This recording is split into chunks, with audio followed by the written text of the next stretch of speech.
All right, everybody. Welcome to another stream of the Knights of Teleria. We're just going to take a second here and get a little bit ready.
All right.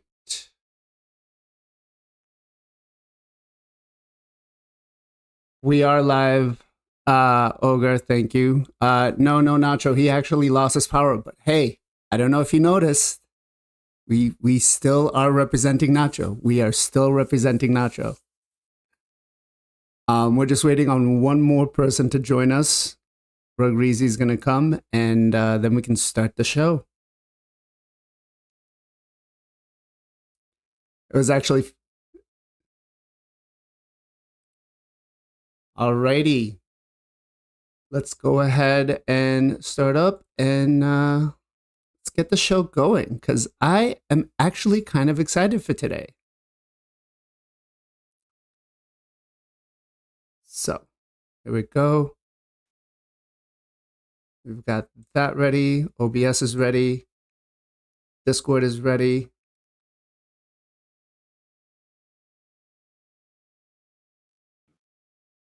We've made Ken a mod in the Twitch, so don't piss him off.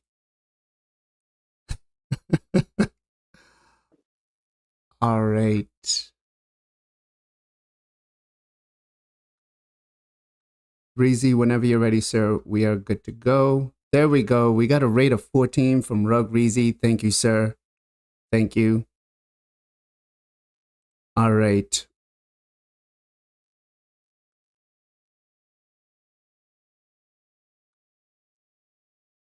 Ooh.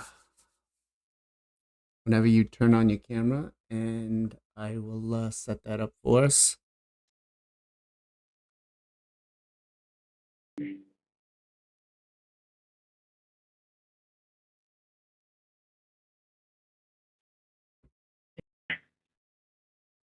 There we go.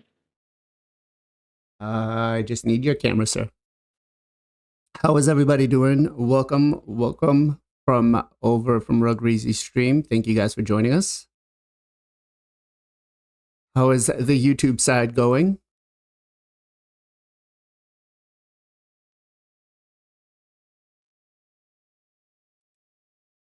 Oh, there we go. Let me go back.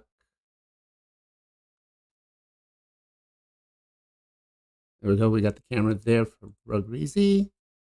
Let me fix that.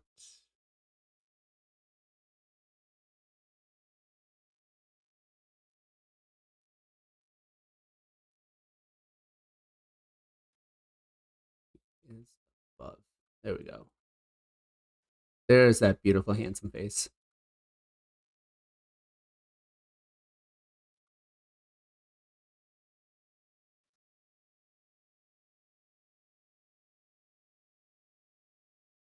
All right. Here we go. All right. So, welcome everybody to another episode of the Knights of Teleria. Thank you very much for joining us. And today on the show, I have a newcomer, hopefully not his only time, you know. And then we have Mr. FinalKenpachi. Ken, how are you doing today? Doing great, doing great. Rugreezy, how are you doing? How's everything going? Fantastico. All right. So a lot of you may be new guests to the channel, new viewers. Thank you very much again for joining us. And today we're going to be talking about not a, we can't, I guess, call it a buff to a particular champion, but maybe to a rework to a mechanic. Maybe some odd timing that it was announced. And then Plarium dropped a couple of teaser sound clips for what's bigger than DOOMTOWER. And so we're going to speculate a little bit as to what we can expect. But before we get into that, I want to ask you guys. We have a content creator question of the week. And so this week's content creator question is actually going to be, if you were cast away on an island, what is the one thing that you would bring with you? Ken, let's start off with you, my man.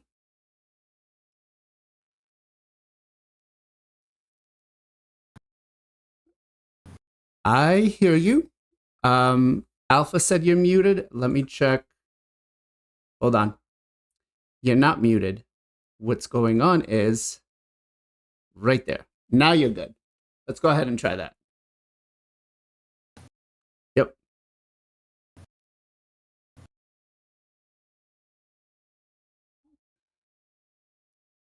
Correct. I think I just fixed it.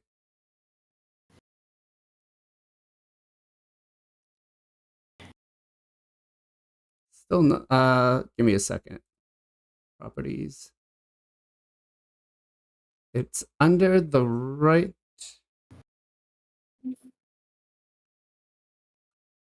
No sound. Okay. Give me a second. Advanced audio.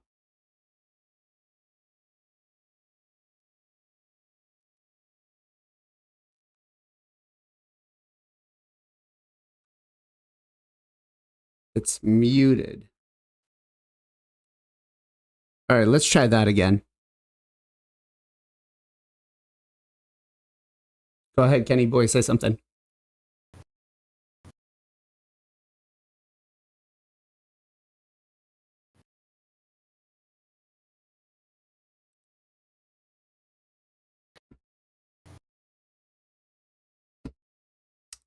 Still no sound. Okay. Rugreezy, can you say something?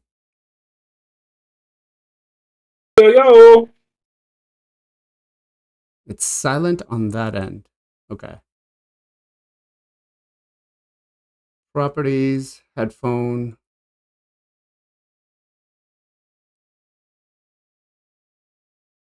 He's good. He's good. Okay, so it sounds like it's Ken that's the issue.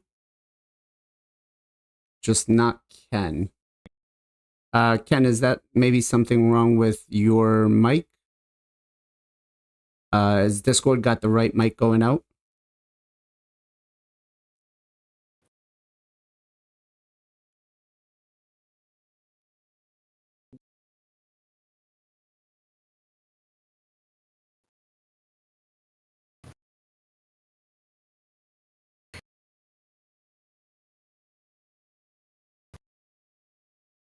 Uh,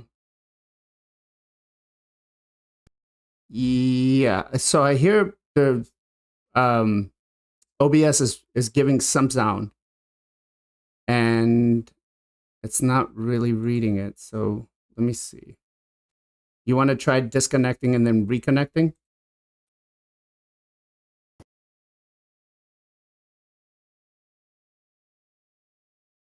Let's go. Sorry, guys, for the technical difficulty. I'm not sure what is going on.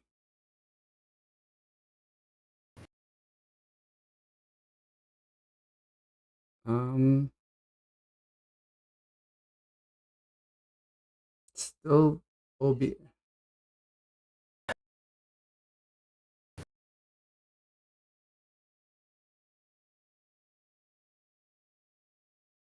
Okay. Any better, guys? Nothing so?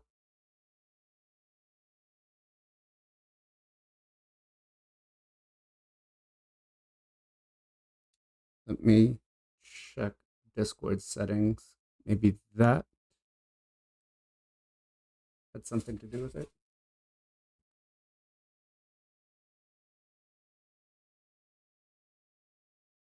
Nope, I have that.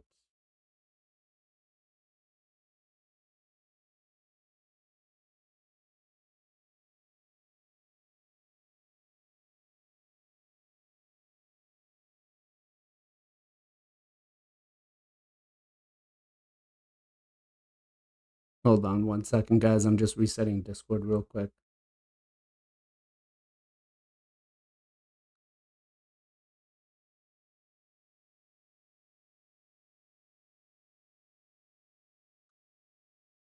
All right.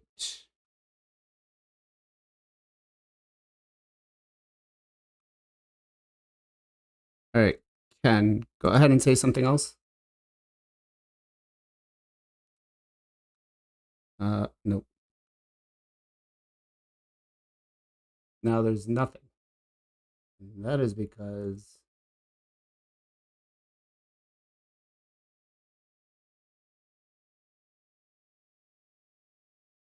all right.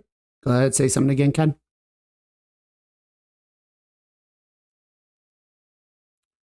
Let me try something else.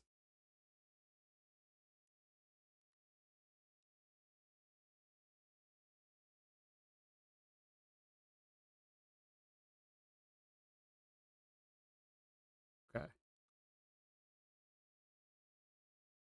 Why are we having this issue?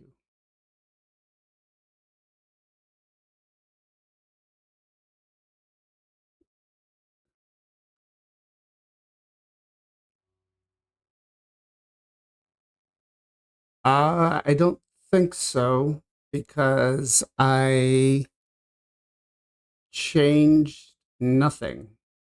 All that it is okay.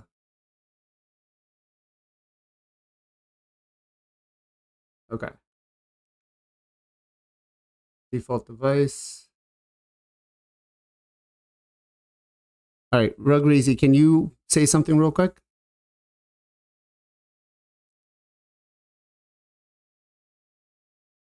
Does Ken have press to talk on? I don't think he uses that. I think most of us are using voice activation.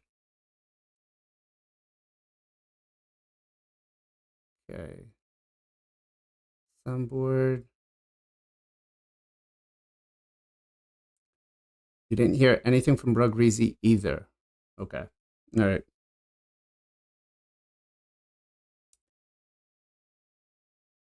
Give me 30 seconds. Let's go here.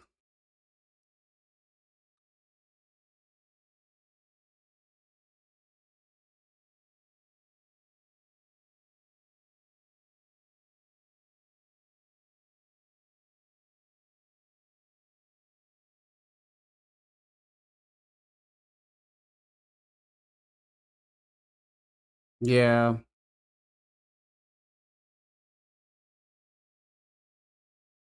No sense All right. whatsoever. How about If now? they can't hear either of us. Hello, everybody. Can you guys hear us? You? All right.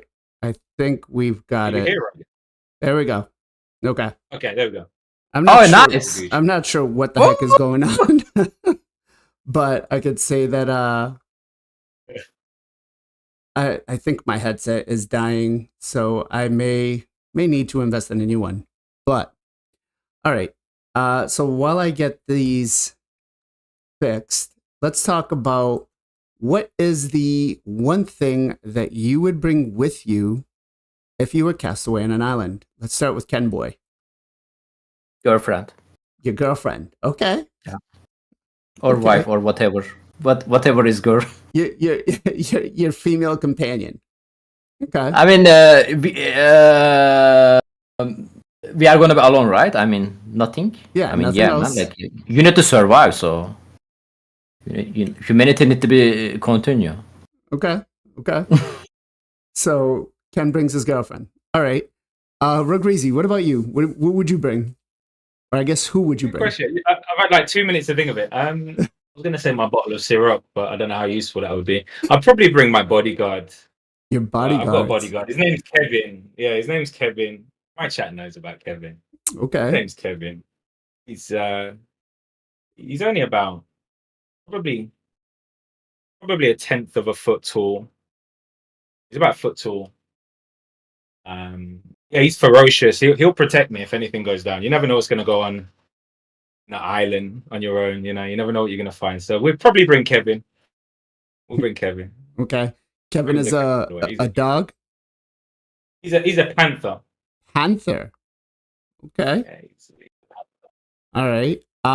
As for myself, I would bring my kids. My kids are my world. So I tell my wife, see ya, and then just bring my kids. Okay. It happens. It happens, So let's talk about the first thing on the, this week we got a buff on a particular ability, and it came at a very odd timing. Now, before I get too far into it, Rugreezy, are you going for the current fusion? I am, yeah. Okay. Ken, are you going for the current fusion? I was thinking about it, but then I was thinking to use him on the Hydra. Then I cannot place him any of one of my team, so I decided to skip. No. Okay. As for myself, I'm not going for it. I mean, it looked like a best mediocre champion that could have had so much more potential if they just reworked his kit a little bit. But halfway through the week, we get a rework on a mechanic, which is his, I guess, revive mechanic, right? And man, I feel like this triggered a lot of the community. Now, what were your thoughts when they released the information about this? Were you like, okay, cool, it makes sense? Or were you one of the ones that said, I feel like this is a slap on the face, and it's coming at the wrong time? Ken? I mean, they said it's a fix. It's not a buff. They clearly want us to say that word. It was a fix. I believe it was okay. His passive skill basically, guys, the buff. He was only working. His passive skill only working when a champion from enemy team revive a teammate.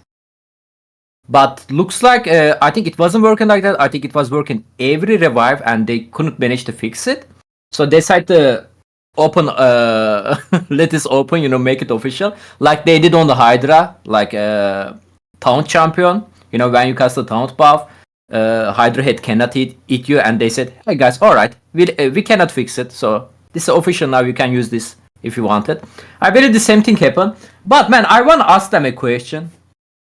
You guys not testing the champion?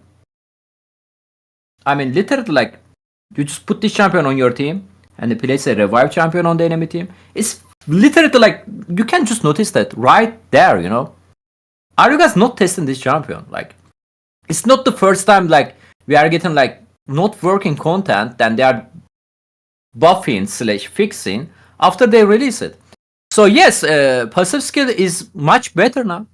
And it's still not interesting to me, to be honest. Like, I'm not angry or the set. I really don't care. But, like, if somebody, oh man, like, this champion, now I can use him on my arena team, but I decided to skip. No, there is no way to get him unless end of the fusion, they are going to show you some pop-up missing the fragment, which is you need to buy that. The only way to get him right now, if you decide to skip beginning of the fusion, spend your money. Okay. I give them advice. Hey guys, okay, it's happened, human. We all make a mistake, right? Why don't you guys release an extra event, extra tournament, so we can get, if we decide to skip him, so we can get them now, right? Because champion skill is noticeable, change it. But looks like they are not doing it, so again, like they said it's a fix. Obviously fixes buff the champion. It wasn't cool, I would like to say. Agreed. I feel it was definitely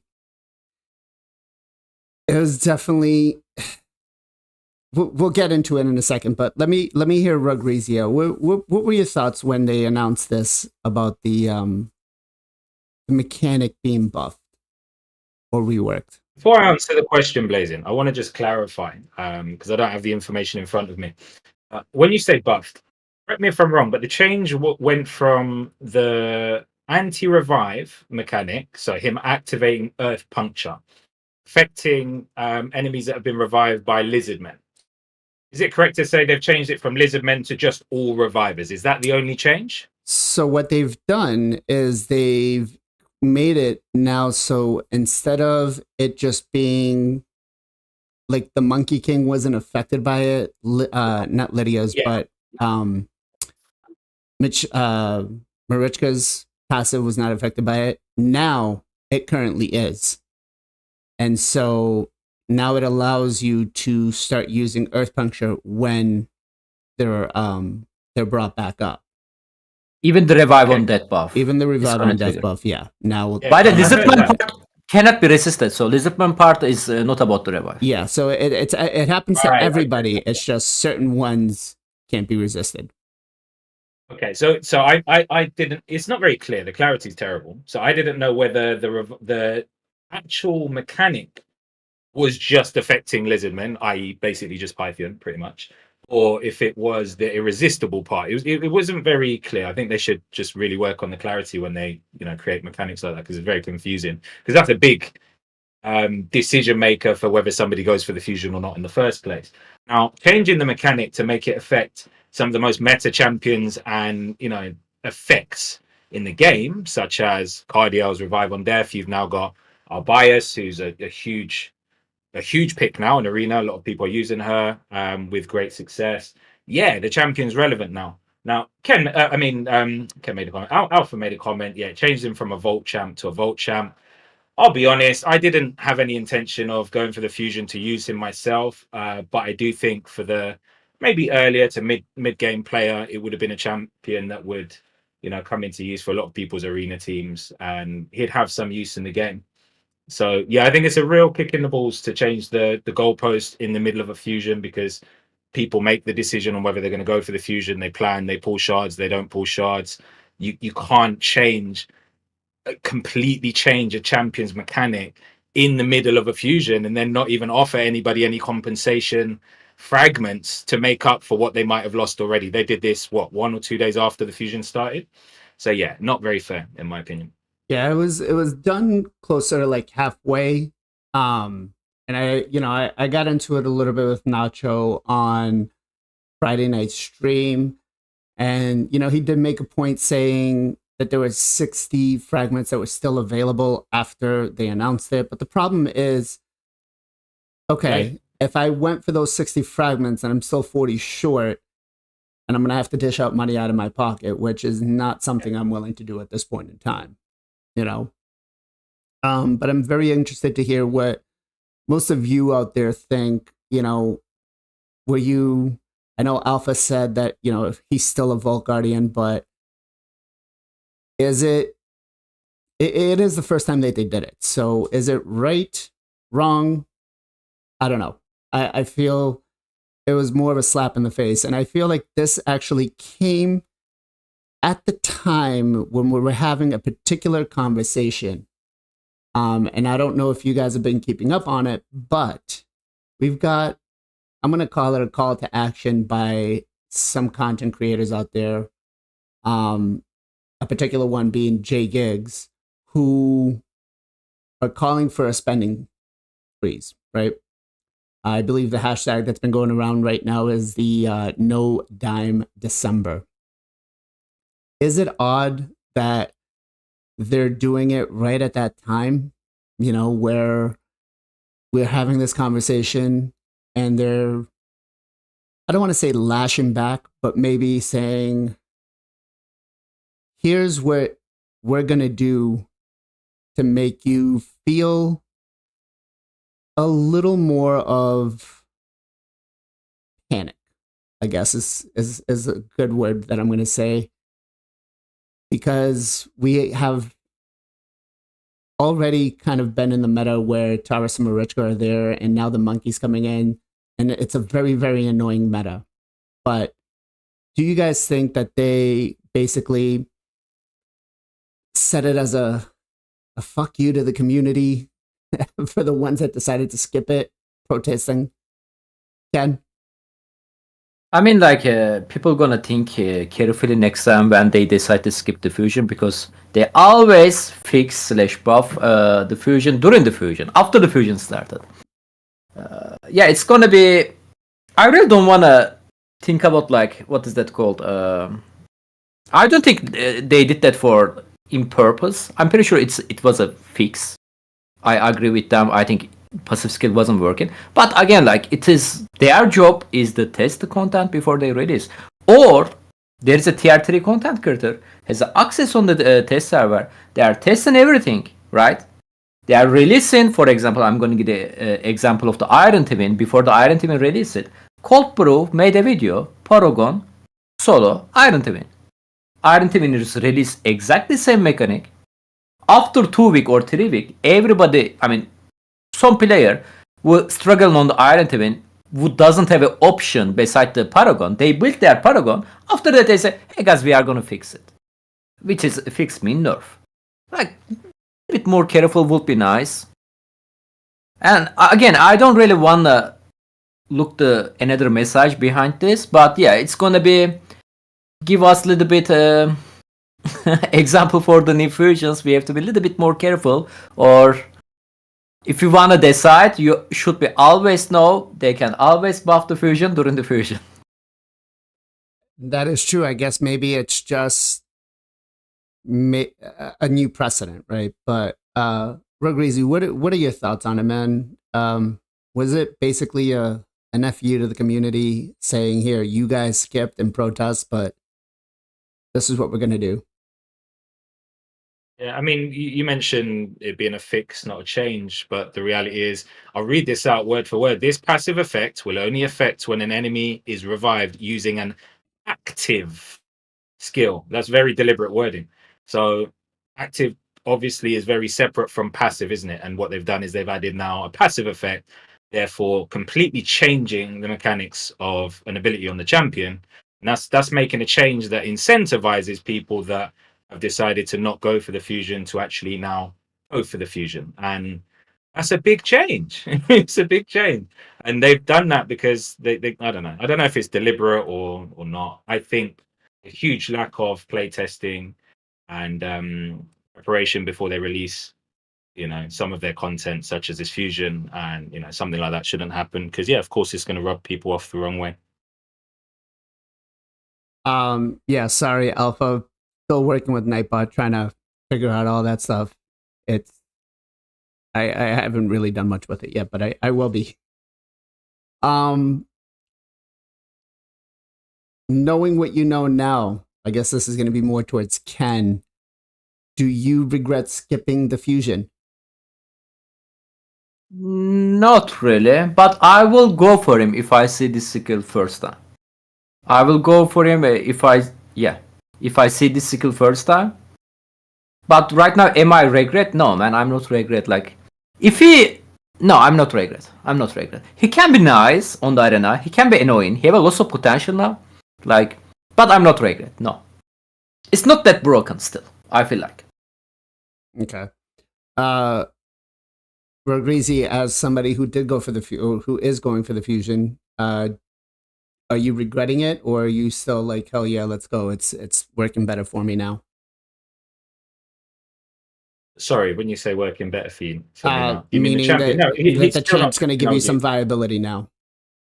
Not at all. I tell you what would make the champ viable, and it's definitely nothing to do with his passive. I think the more relevant problem, in my opinion, is his A3 and his A2.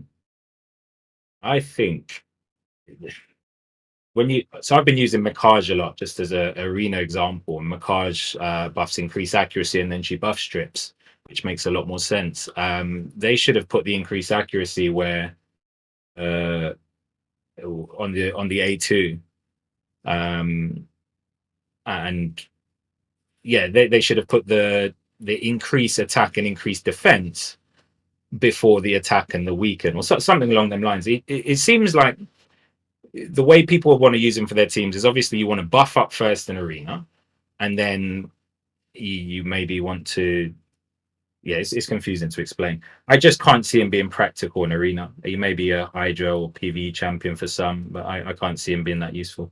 Not for me at the moment, anyway. So no, I don't have any regrets. Okay.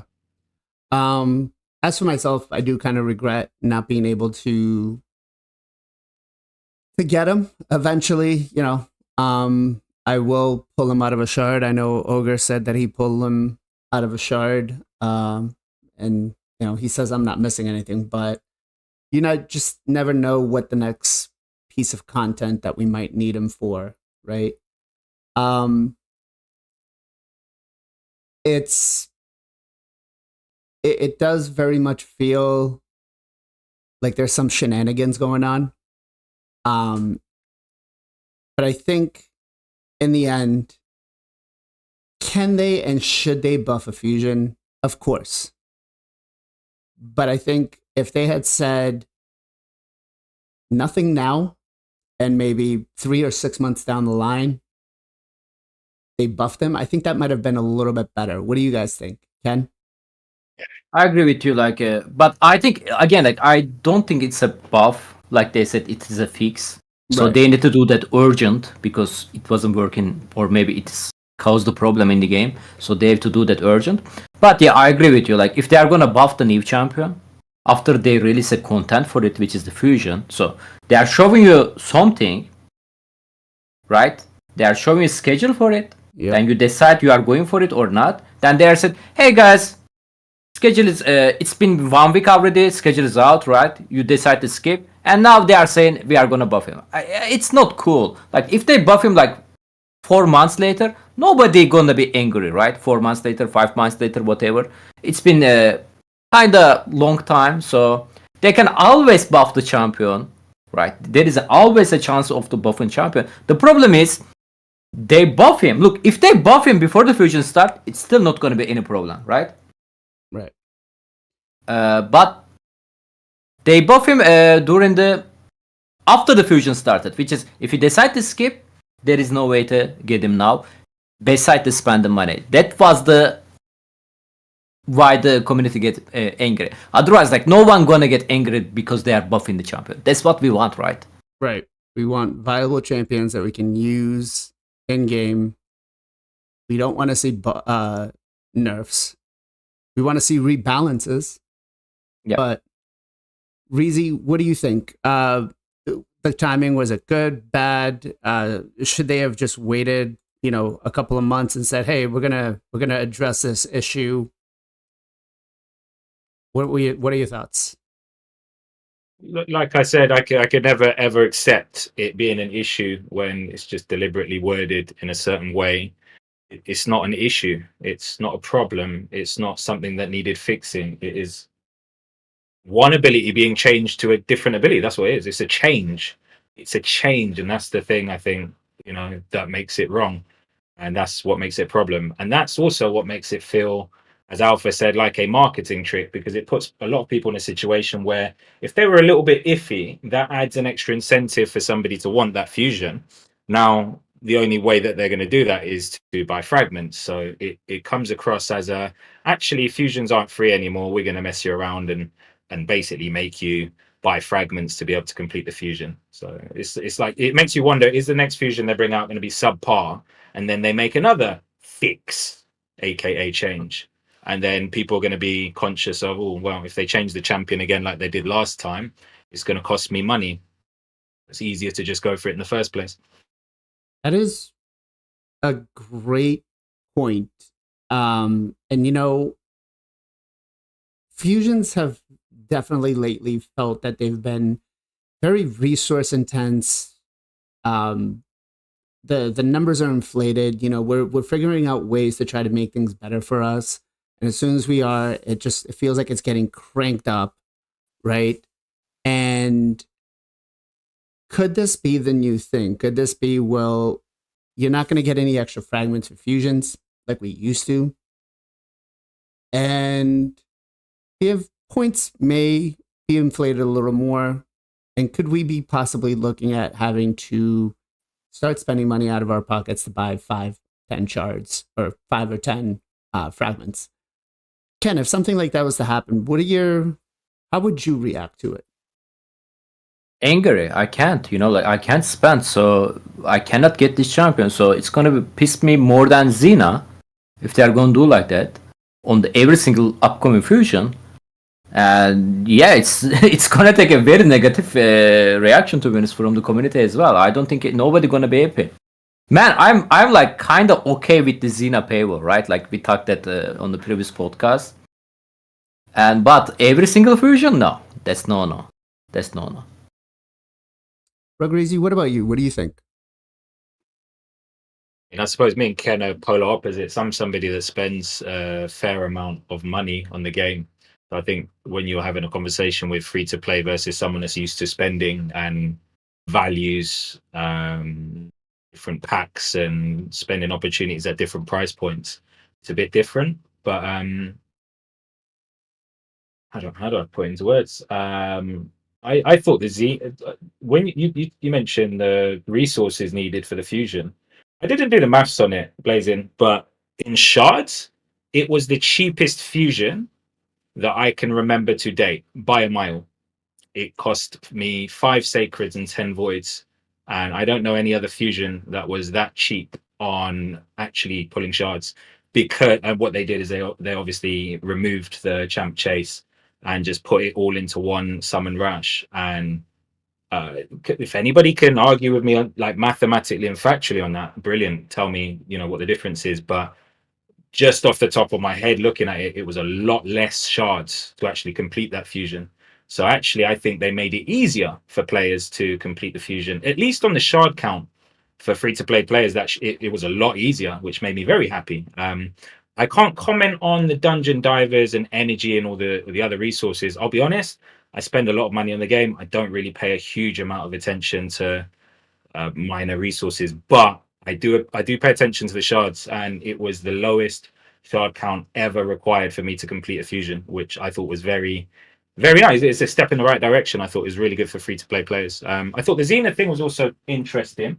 It's another, I suppose, it's just another marketing thing, really, isn't it? It's I think the difference with the whole champion pass, or whatever they've named it, is it's a guaranteed champion, which you decide whether you pay for or not. But obviously that does separate free to play to people that want to spend money on the game to get champions like that now.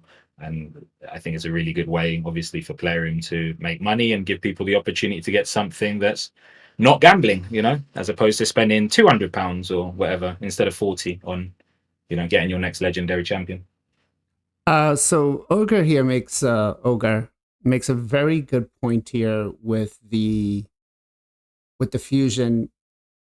It may have been a little bit easier with the shards, but usually you can get away with doing, your Relic Keeper fragments, whatever you have left in the summoning pool, and so like your Broadma fusions.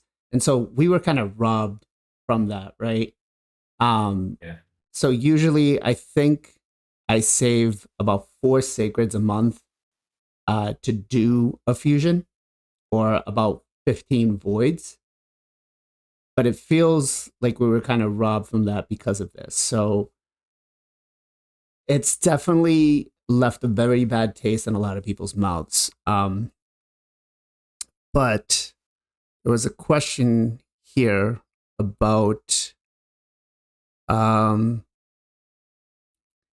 during the last fusion that was actually required no shards was the Tortura Rhymehide one that was like 2 years ago.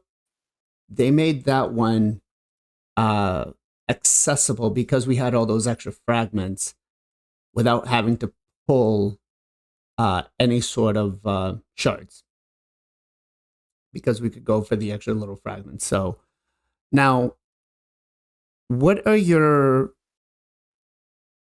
and again, like this, it just feels very strange that we're having this discussion and we're getting this reaction back from Plarium, where and I'm probably going to get myself in a little bit of trouble from this.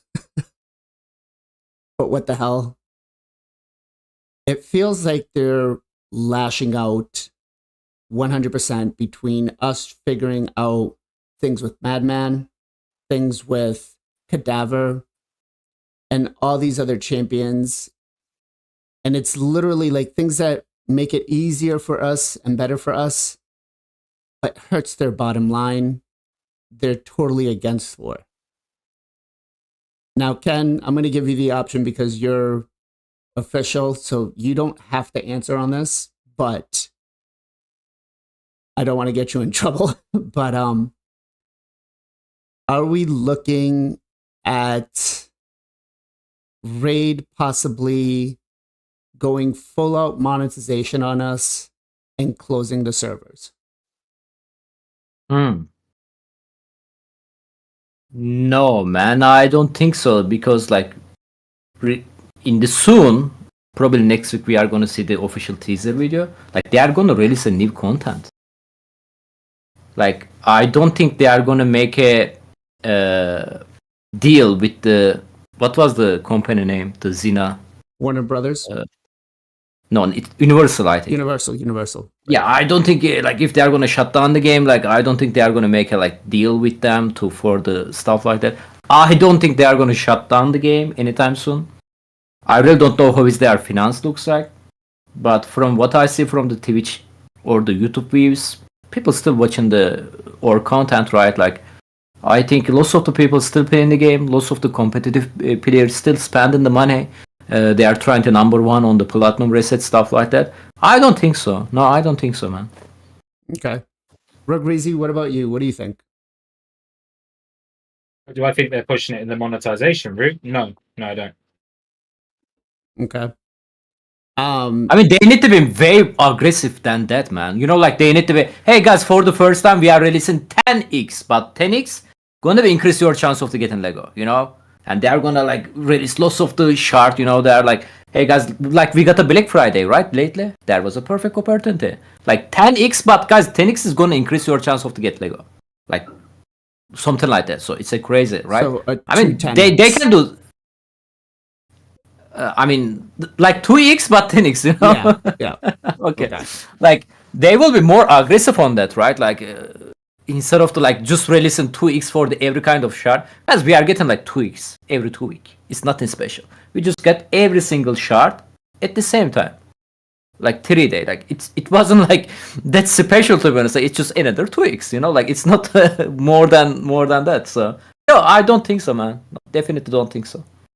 Okay. I think just to add to that, I think it's really simple. They're just being more creative with giving people the opportunities to spend money on the game. Things like the Champion Pass or whatever it's called.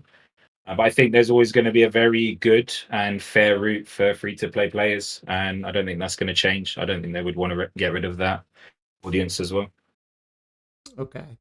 Have you guys seen this pack right here?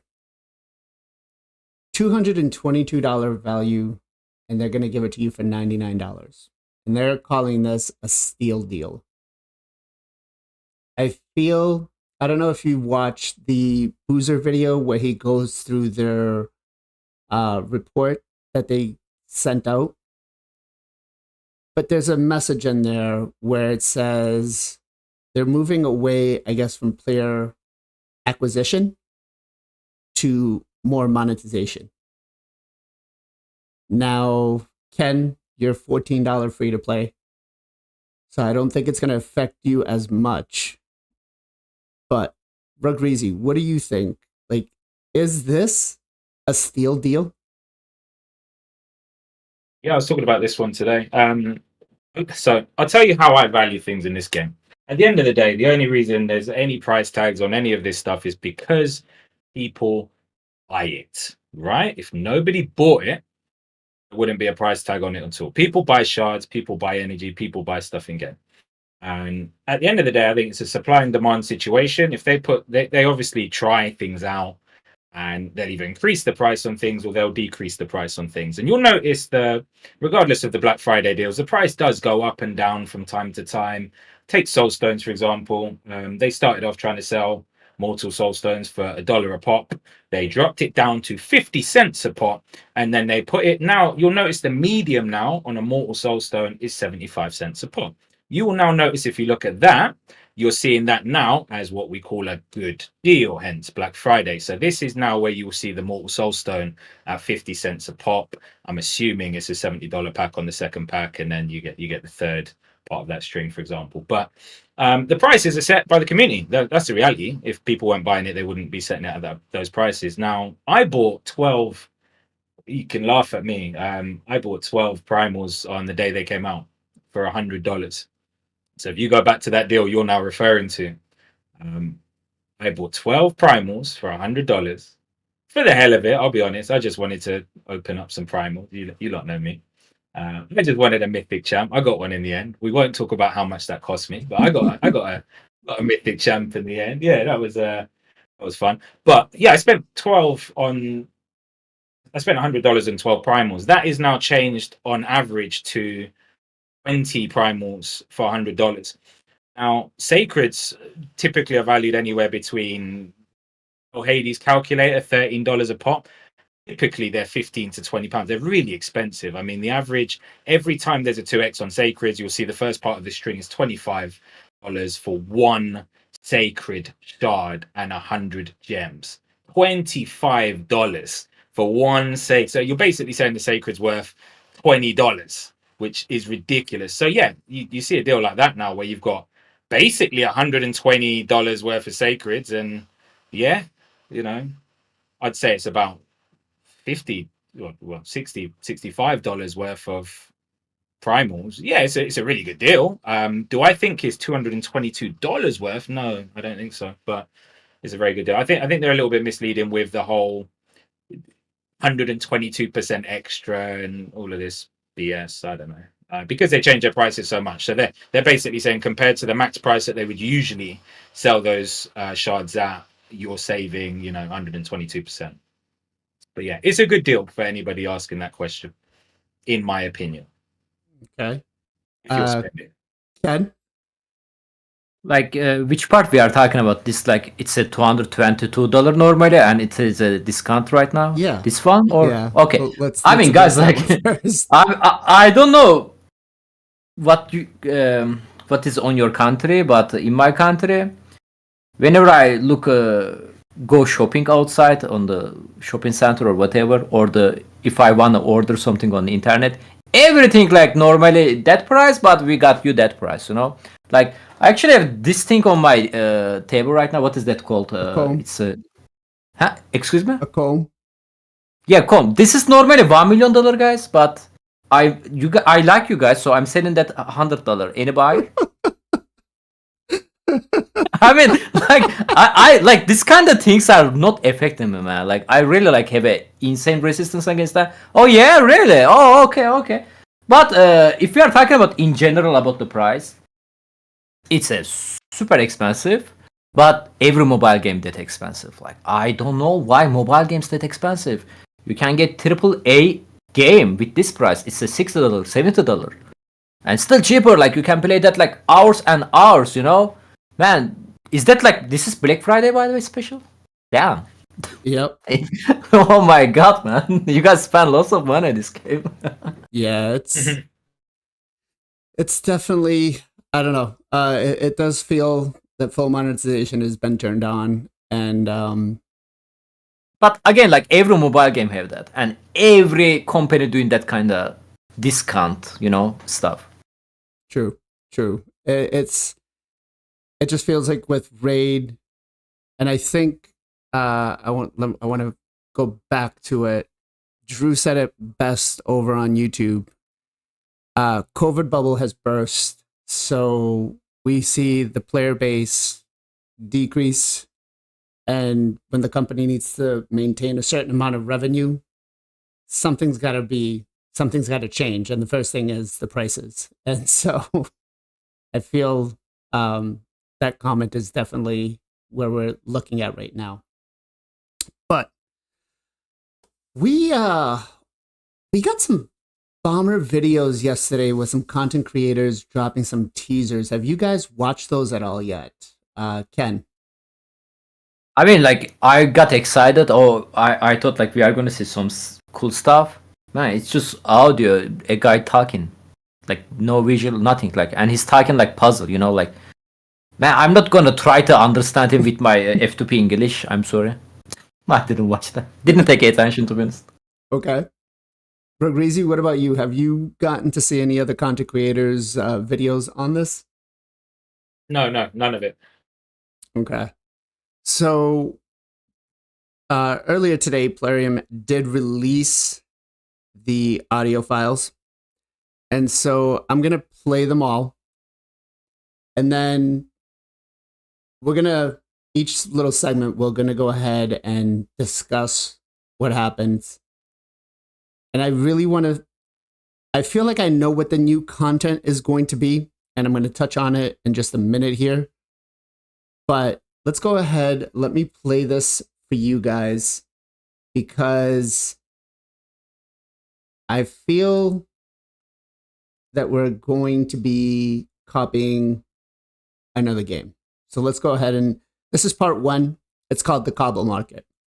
Welcome to the free city of Cintranos, traveler. The place was once a glittering harbor known as the Jewel of the South, whose wharfs and warehouses were the envy of all. The Galen. Okay. Sorry, 1 second. They said they cannot hear over on Discord. I mean, I can hear on the stream. Okay. We could mute the Discord and just listen in stream if that's easier. Yeah. Might be easier. Okay. All right. Go ahead, do that. Yeah. I'll start them again. Yeah, cheers. Welcome to the free city of Cintranos, traveler. The place was once a glittering harbor known as the Jewel of the South, whose wharfs and warehouses were the envy of all. The Galen War nearly ruined the city and robbed it of its luster, but the Cintranosi spirit of hospitality still endures.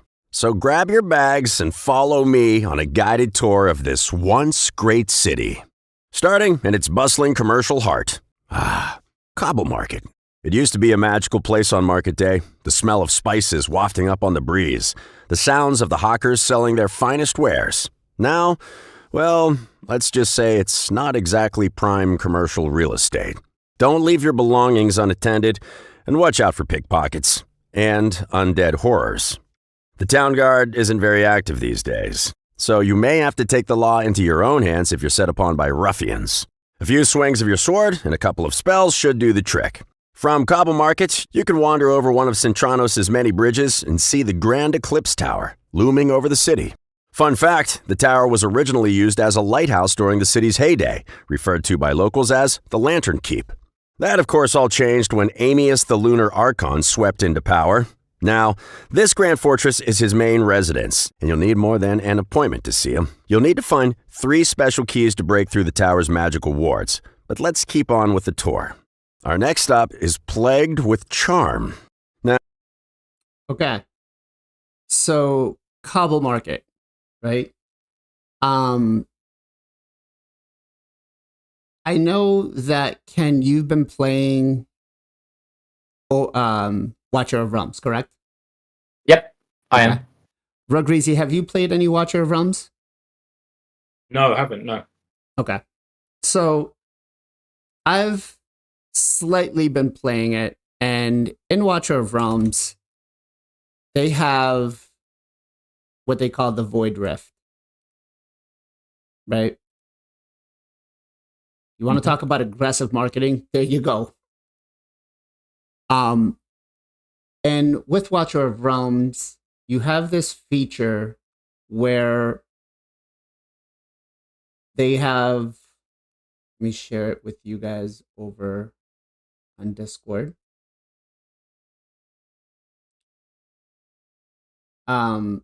They have this feature where you have the Void Rift. And there we go. Okay. So you have this feature where you have the Void Rift, and you're able to go around, fight things. And I feel like with Raid, we're looking at some sort of open world type situation like this where we're going to go exploring for things and we are going to find ourselves encountering bosses and stuff like this as an open world map. What are your thoughts on the first bit? Is this kind of leading you towards this kind of a game mode, Ken? I mean, yeah, it's a cool, man. Like, why not? It's not.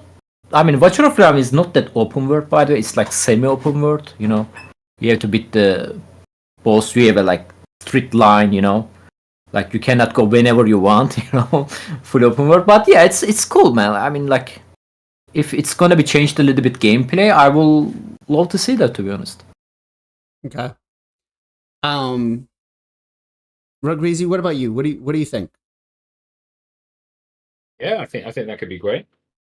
Adds a completely different dynamic to the game. Now, they said that we're going to be having to scuffle with some ruffians and stuff like that. I'm thinking there's no way that we can currently do anything else other than this type of a featured game mode. Just because everything currently in Raid, you're kind of setting it, walking away, and come back when it's done. With this, it's going to keep you interactive because you have to pick every ability.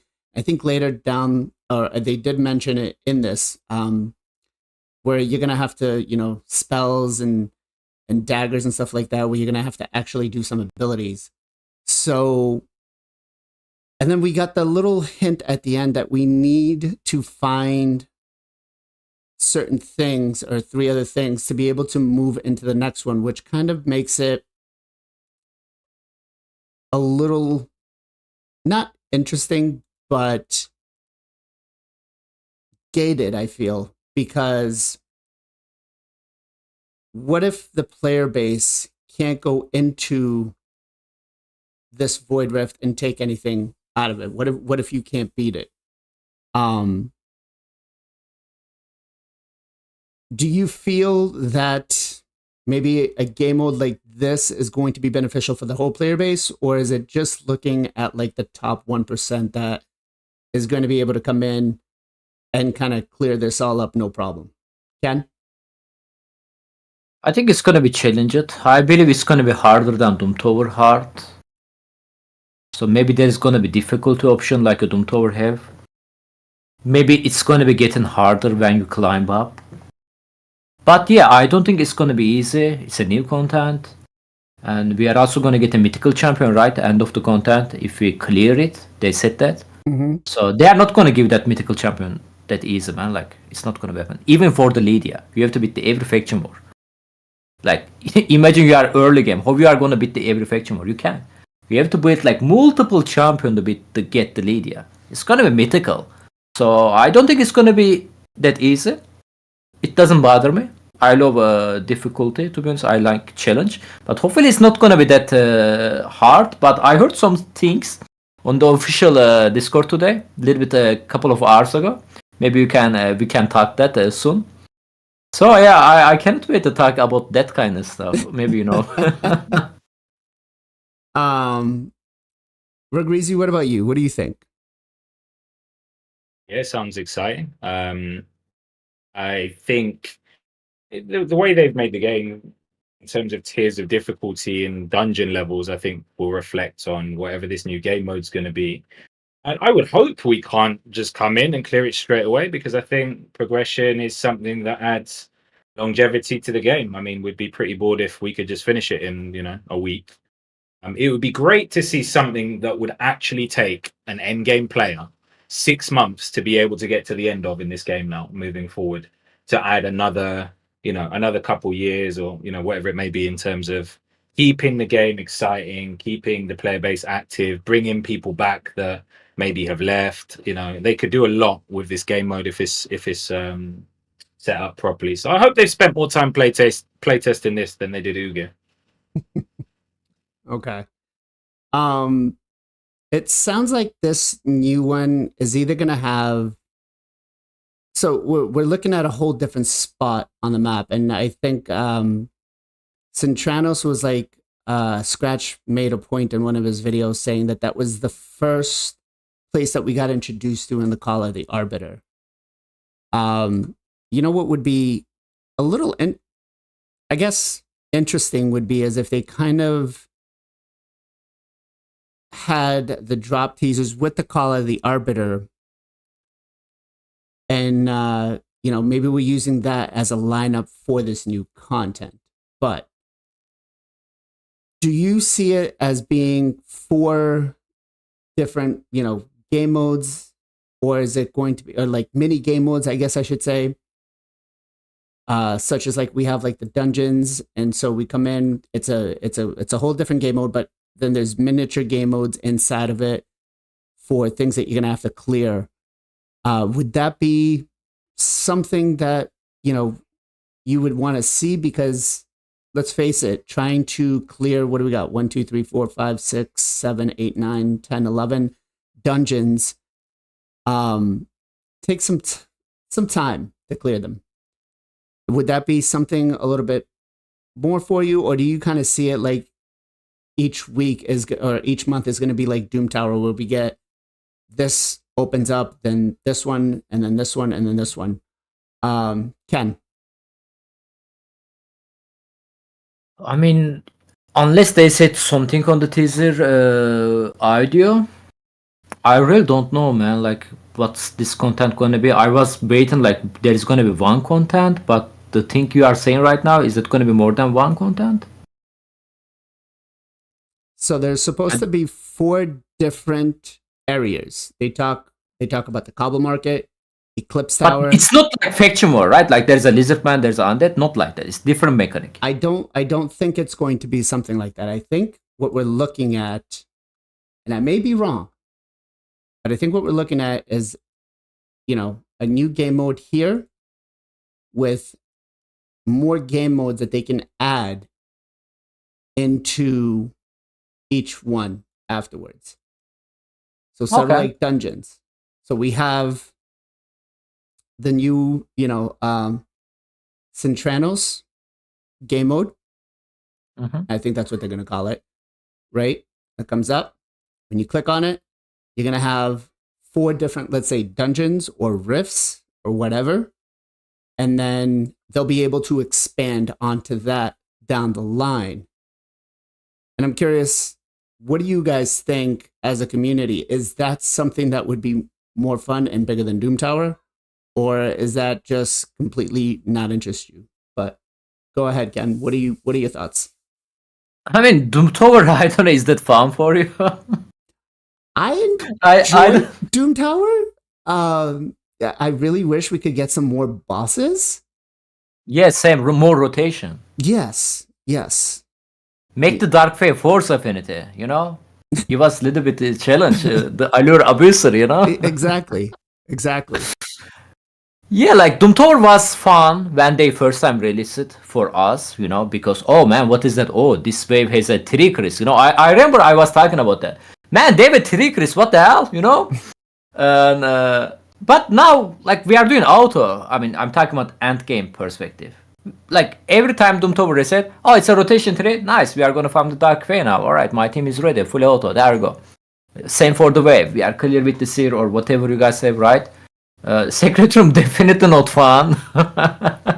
Secret Room definitely the worst thing in the entire game, in my opinion.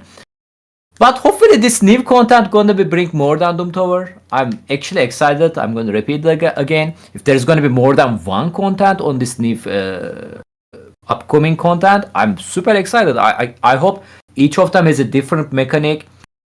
I really want one thing from Pilgrim. I just want one thing from Pilgrim. I really wish, it's probably too late. I think content is ready. I really hope they look to the Thresh special legendary champion on this game. And I really hope they design a content.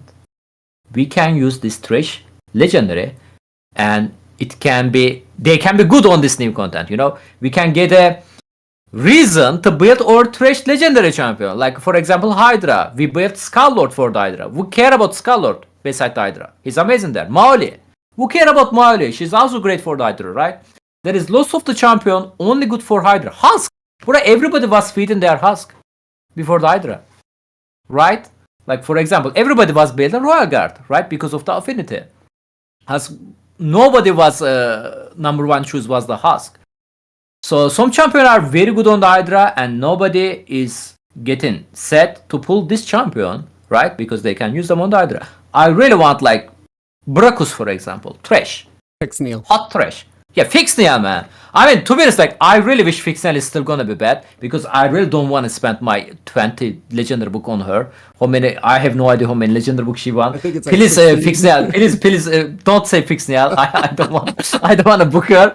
But yeah, you got my problem. I mean, you got my idea, right? I really wish this trash legendary champion gonna be good on this new content so we can build them. That's all I want. Okay. Rogreezy, what about you? What do you think?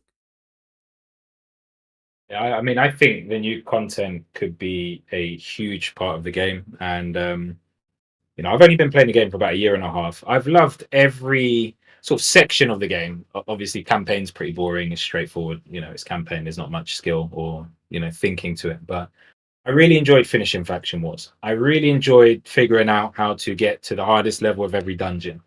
I really enjoyed figuring out a clan boss team. I love Hydra. Hydra is obviously massive at the moment in terms of popularity. I loved DOOMTOWER. I think there's some really cool, unique bosses in DOOMTOWER. And yeah, the first time you finish normal, the first time you finish hard, it's very challenging content. I love the fact that people had to take the game off auto to do some of the waves in DOOMTOWER. I thought that was awesome. I'm not... I think I'm 99% of DOOMTOWER auto now, but I still have a couple ways where I actually have to take the game off auto because it's actually challenging content, unless you have incredible endgame gear and champion options. But I think this new game mode could be massive if they get it right. It's going to be a big part of the game, no doubt. Obviously, it's going to have availability of free resources for all players. And I hope they're as creative with the bosses and this content as there was in DOOMTOWER. Hopefully, it's better than what we've had before. So yeah, really excited for it. I hope they don't mess it up. I hope they take their time, don't release it too early, pre-test everything they need to pre-test and do it properly, because I think this will bring a lot of excitement to the player base. I'm definitely excited for it. Okay. Let me go ahead and pull up the second little sound bit that we got here. Now, I know what you're thinking. All right. I'm going to go ahead and play it. So if you guys want to mute me on here. Now, I know what you're thinking, and yes, you're correct. Plague Home is not the most inviting name. But underneath the overwhelming stench of death, the overloaded plague wagons, and the constant blood-curdling screams, there's really a lot to love. Originally Cintranos' cultural hub, Plague Home gained its unfortunate name during the Galen War, where the destruction of the city's flood defenses caused its streets to be submerged by a torrent of fetid water. It then became a mass dumping ground and, naturally, a home for all manner of plague and pestilence. But if you look closely, you can still make out some of the old theaters and cafes that used to line its picturesque boulevards. Keep your eyes peeled as you wind your way through Plague Home. You never know who you might encounter. Thanks to Amius's illusionary magic, you'll have noticed some celebrities moving among the gloom. Why, that's Borgoth the Scarab King hanging around with Hellraiser? Expect a battle for the ages if you decide to face off against this pair. And other fearsome duos that are roaming about, and who knows, you may manage to pilfer a key to the Eclipse Tower should you come out the victor. That's enough plague talk. Let's move on to somewhere a little less aromatic. Now, I know what you're thinking. Okay. So, Plague Tower. It sounds like we are going to possibly recycle some of these bosses, which I hope comes with new mechanics. And it sounds like we might be taking on more than one at a time, which I feel is going to be good and quite challenging, to be honest. First of all, what two bosses do you guys think would make the most deadliest duo because there was a part in the Call of the Arbiter, like the last episode, where they were fighting against multiple bosses. I think it was like the Scarab King and the Dark Fae or something like that. I thought that was kind of cool. But what two bosses would you not want to face together? Let's go with Ken first. Tower bosses, I think. Any bosses in game, because it sounds like we're going to be Hellraiser, so we're going to be getting some from Dragon. We're going to be getting some from DOOMTOWER mixed in. So it sounds like most of these bosses are going to be brought over into this new game mode. So they are not gonna design any bosses, I guess. It's Kind of. possible, a little bit sad. Okay. Yeah. I mean, kind of disappointed, not gonna lie. Like, I really want to see something new, you know? But if we are gonna see two bosses at the same time, that's gonna be pain, man. Like, oh my god, like, like Dark Fae alone, like, is pain, right? Like, she's still in your team, bro. Like, if there is another boss on her side, like, how we are gonna deal with her? Like, you don't need anything else. Like, just place there, like, I don't know, like spider legs, like little spider, is even gonna cause a problem, to be honest. Like, if they are gonna be together with the Dark Fae, because, for example, Allure, we are using Allure to decrease her turn meter, right? Allure cannot target her because she's not gonna be alone there. I don't know, but more deadly bosses. Okay, Dark Fae definitely gonna be there. Zerka just said Bommel with any champion, with any boss out there is going to be a nightmare for us. All right. Yeah. I give him credit. Dark Fae and the Bombal together. Oh boy. Okay. I don't know what this. Rogreezy, what about you? Yeah, I mean, Bommel was the first thing that came to mind. Exactly what Zerka said. Bommel plus anything would be ridiculous. I think if they're if they're pairing up bosses, though, I'm hoping, they obviously play test the content that they're going to release and realize that there are probably going to be some pairings that are just not realistic, guys. Let's be honest. Like, I think there are some pairings that are just not going to work, So I think they need to pair up a hard boss with an easy boss. And from what you just said a minute ago as well, it was dungeon bosses with DOOMTOWER bosses. And I think overall, a lot of the dungeon bosses are a lot easier than DOOMTOWER bosses anyway, so it makes sense. Sounds cool. I agree with Ken, though. It'd be good to see some new stuff, so hopefully they mix in some new bosses as well, not just talking about the old stuff. As cool as it sounds, I think, yeah, it's a little bit lazy, but sounds fun. I do like the duo idea. Sounds cool. Challenging.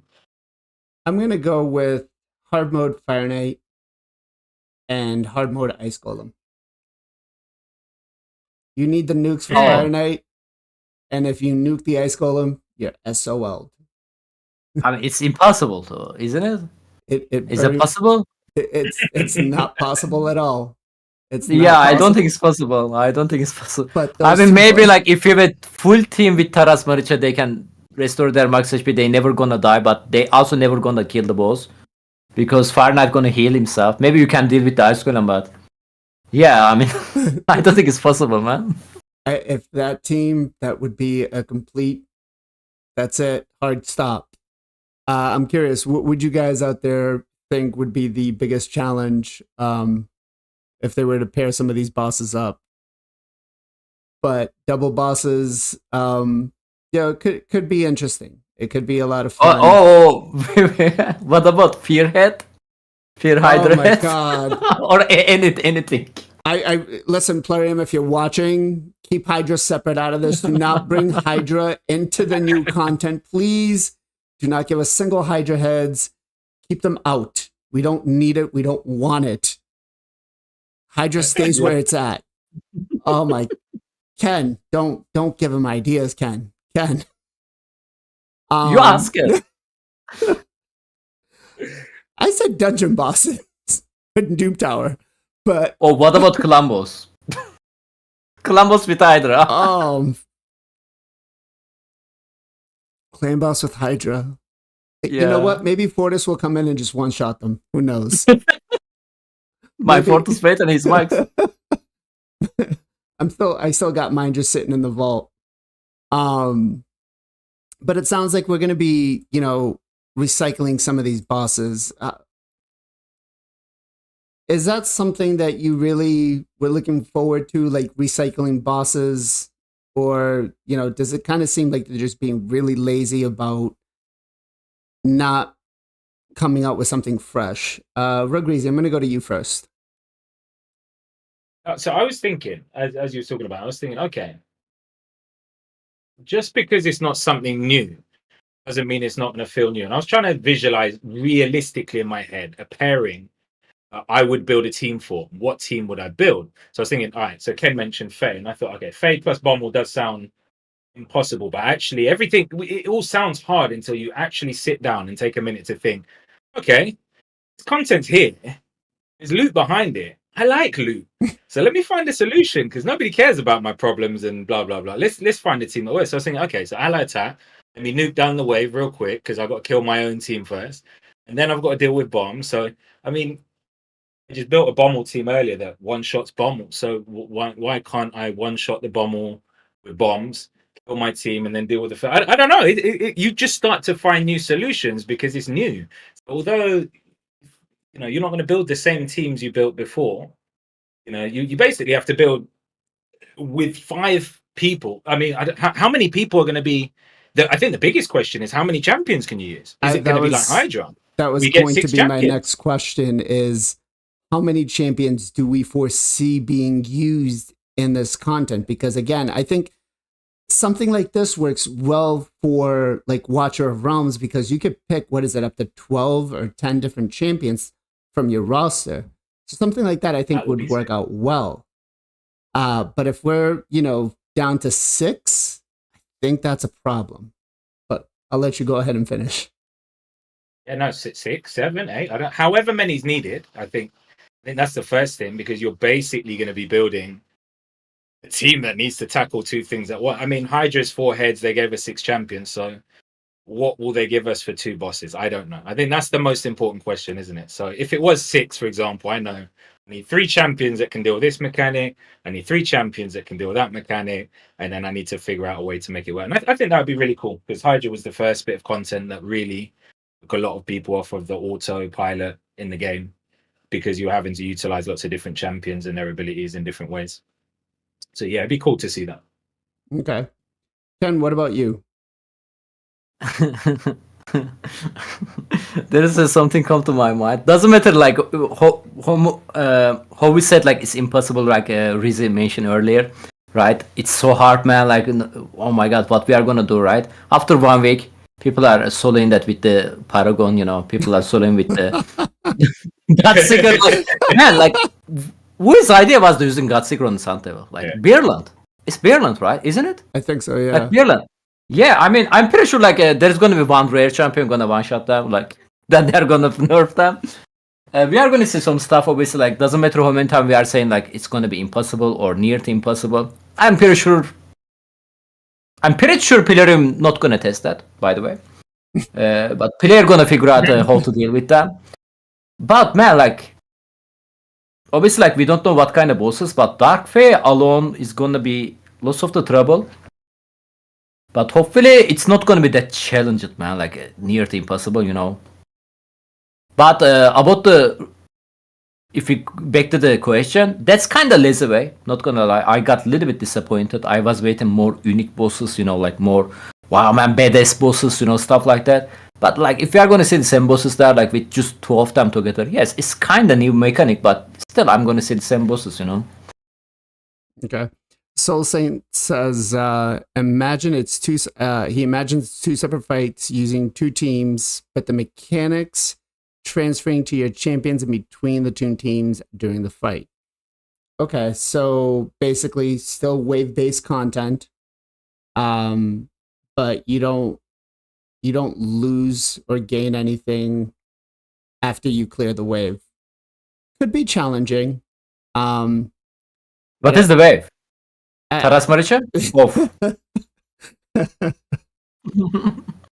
Oh, listen, before we go too far, Player, just please do not put Taras Marichka in any wave-based content. Please. Oh no. Don't do it. Please don't do it.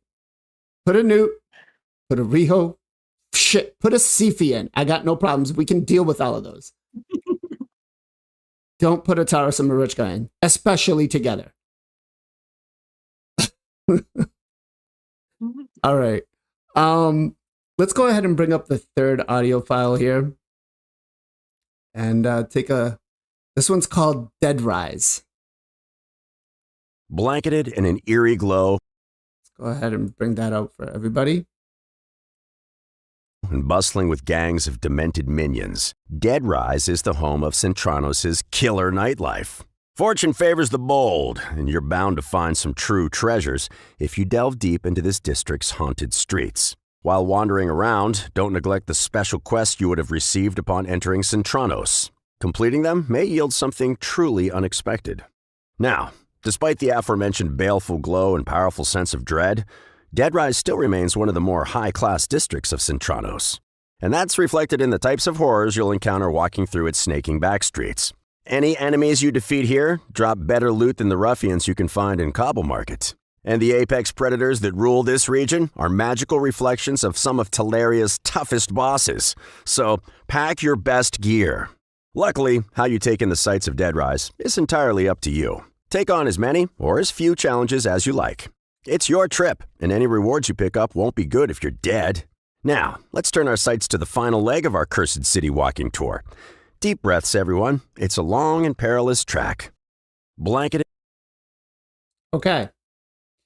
So here's where it makes me feel like we're going to be having a open world type thing, or sort of like the Rift, because we're going to have to go and explore. It sounds like there's going to be another market for us to acquire another resource in the game, which I don't know about you guys, but I feel like we already have enough resources. And so I don't want I don't want another market. Fix the markets that we currently have, right? So let me ask you guys, are we basically looking at having just more resources thrown at us for absolutely no reason with this game mode? Let's go with Ken first. I mean, hopefully it's not going to be cost energy. That's all I want, you know. I cannot handle any other energy content, man. Like, energy since the game exists energy gap since the game released not changed. We got a lots of new content since that day. We have Iron Team cost in energy, Phantom Shogun cost in energy, Sand Devil cost in energy. There is the new 3 dungeon, all of them cost in energy, you know. I really wish it's not a cost in energy. I don't mind any other things. You're talking about great treasures, man. I never see great treasures on this game, so I'm gonna lower my expectation about it. Like, I'm pretty sure we are gonna get a 5-star rare gear. So, and yeah, like Alpha mentioned on the chat, I feel like it's gonna be ladder climbing stuff, and if you fail, you are gonna lose all of them. Ooh. I think he mentioned something like that, right, on the video. You know what? Let's take another listen to it. In an eerie glow and bustling with gangs of demented minions, Dead Rise is the home of Centranos' killer nightlife. Fortune favors the bold, and you're bound to find some true treasures if you delve deep into this district's haunted streets. Okay, so we find the treasures digging deep into the haunted streets. While wandering around, don't neglect the special quests you would have received upon entering Centranos. Completing them may yield something truly unexpected. Okay, so I'm going to stop it right there because we're going to get the special quest. I'm guessing the new mythical champion we're going to get is going to be quest-based. So a lot like Ramantu was an Arbiter. Now, despite the aforementioned baleful glow and powerful sense of dread, Dead Rise still remains one of the more high-class districts of Centranos. And that's reflected in the types of horrors you'll encounter walking through its snaking back streets. Any enemies you defeat here drop better loot than the ruffians you can find in Cobble Market. And the apex predators that rule this region are magical reflections of some of Teleria's toughest bosses. Okay. So I could see where going into seems like we're going to be into a ladder, kind of like the floors in DOOMTOWER. So, pack your best gear. Luckily, how you take in the sights of Deadrise is entirely up to you. Take on as many or as few challenges as you like. It's your trip, and any rewards you pick up won't be good if you're dead. Okay. I think that's it right there. So any rewards that we get won't be good if we're dead. So I think Alpha is right. We're looking at a ladder system where if we die, we're done. I think there's going to be option like you want to continue or you want to take whatever you got so far. Because if you die, you are going to lose a lot of time. I don't know. That's kind of what I understand. But again, I feel like that actually fits right into play with that. You know what? Is that something that you would want to see? Like, I mean, we won't really know too far out what the content entails or the difficulty entails. And I wonder if it goes, you know, did any of you guys play like Sonic when you were younger? Ken or I did. Okay. I did a little bit. Rugreasy? Sorry, mate. Can you hear me? I lost the audio for you on Discord. Yeah. Can you hear me? Hello. Can you hear me? Maybe he mute you. Yeah, I think so. I did not. Can you hear me, mute. Ken? I can hear you. I don't. I hope we're not having another. Let's go ahead. Let me see I something. can hear you when I unmute the stream, but I can't hear you on Discord. Okay, hold on 1 second. Now I can hear you. Okay. Oh. There we go. Yeah. Okay. So did you play Sonic when you were younger? Yeah. Okay. So in other games, you at least get to build up lives and stuff like that when, you know, and I'm wondering, will we get that kind of an option, or will it be like Ken just said, do you wish to continue to the next one, or do you want to reap your rewards? And I feel like it's definitely going to be something what we have to climb. But if we lose everything, let's say 10 floors in, and we can't restart the game mode, how shitty will that be? Ken? Yeah. I don't like it. I don't like it. Yeah, I mean, if there's going to be time limit, the content going to be reset like weekly or monthly, you know, probably not monthly, but maybe weekly. Then you are going to look at the content for 1 week, for example. It's going to be sad, but it's kind of like hardcore game mechanic, you know. Some people like to play the game hardcore, and if they die, right? Like in real life. We all actually hardcore on the real life, right? If we die, we die. So, but you know what? I don't like hardcore stuff. I never play hardcore stuff because my electric can go any moment, my internet can go any moment, you know. Anything can be happen any moment, the country I'm living. So if or electric or internet cut in during the content, for example, you know, maybe you guys electric is stable, maybe you guys don't have this kind of problem. But it's also another thing they need to be deal with it, right? Like, are we, like, let's say we are in the boss fight, we are going to beat the boss, but it's going to take like 5 minutes, but electric just gone. What's going to happen? So, right. I don't like this hardcore stuff because of this RNG element. But yeah, man, I don't know. We will see, I guess. Okay. Rugreasy, what do you think, man? You know, I don't like the sound of it at all, to be honest. It'll be fun until it's not fun, until you lose all your stuff. It's fun until it's not fun. I've played a few games with that style sort of gameplay before, and yeah, look, there's a lot of judgment involved with that type of play. And yeah, gambler's gonna gamble, and yeah, high risk, high reward, but I don't think they should bring that into the game. I don't think it's needed at all. I think that's a really silly thing to do. Now, so for this one, again, it says that we're going to be getting special quests. The enemies are going to drop better loot than the cobble market, so maybe we won't see any 5-star rares. Who knows? And then, again, what really concerns me is will it reset daily, weekly, or monthly? Playroom, if you're watching, we have some answers for you here. Ken, how often should it reset? Weekly. Okay. Rogreezy, how often should it reset? The whole game mode, you mean? Well, it sounds like it's going to be floor-based, a lot like DOOMTOWER, where we're climbing up. And then once we hit the cap, that's kind of where we're at.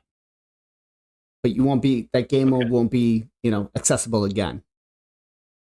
Yeah, I think it's got to be got to correspond to the loot that they're offering, obviously. So if there's a lot of loot like there is, I suppose, in DOOMTOWER, then it's going to be monthly. If it's like something like a Hydra chest, then yeah, weekly. Whatever's relevant for the content. Okay. The amount of loot that's going to be involved. Again, I'm not a fan of. I think one of the reasons why Diablo turned me off is because they have that game mode for like Nightmare, I think it was. And like, if you lost, you just lost, which I get, it's a challenge and it's fun for some players. But if you die, that's it. You restart. And I don't really like that feeling. You die a lot? No. But let's look at the monetization in this game, which again we're taking a step backwards. But imagine this is now going to be it is going to be gated by monetization 100%. And you spend whatever to progress, and then you lose it all. That, I feel, is going to be a problem. Maybe I'm wrong. What do you guys think? Ken? Yeah, like I said earlier, like I don't like this feeling, like if I die, I'm gonna lose all of them. Like what's gonna happen if, let's say you have an amazing team, right? But 3% happened. Oh, it's gonna happen, man. It's gonna happen. So what you gonna do then, right? So 3%. Yeah, 3%. We are gonna lose everything because of 3%. 3%. Like we are doing on the Hydra right now. We are losing everything because of 3%. We have to retry it. At least we have a retry option on the Hydra. In this one, we are not, right? We are gonna lose everything until the content gonna be reset, I believe so. Right. And so I really hope that it's not one of those game modes where if we lose, we're done, we can't do anything else, and doesn't at least give us at least one refresh or let us try to climb back up to at least the reward that we knew we could beat. But Rogreezy, what do you think? I hope it's just been phrased incorrectly. I think the thing with anything of a sort of hardcore style difficulty, so I played hardcore in Diablo 3 back in the day. I wanted to. I enjoyed it. It was fun. It was a choice, and I don't think I got to the point where I died. I had a lot of sweaty moments. I've watched lots of videos of people dying at level 50 or level 55, and they've spent and invested a whole week's playtime or a month's playtime or whatever it is. And hey, that's all fine. You chose to do that. I don't think you should enforce that on a game like Raid Shadow Legends. Firstly, I think that'd be stupid. I think if they create tower-based content, if you take Mortal Kombat as an example, where you go up the tower and maybe the harder the difficulty you finish on, you get that tier loot and you can't go any further. And actually, I think that'd be phenomenal, because then you're punished for not hitting the cap and going as far as you could do, but you're not punished to the point where you lose all of the progression. I think they should have a save point or something along them lines. I think that would be really cool, because then you get rewarded for skill or making the effort to get to the end, but you don't get punished for spending time or resources or whatever you've spent get to whatever stage of the content you're at. I think that would be a really, really silly thing for them to do in this game, to be honest. You'd have some very upset people. Yeah, I agree.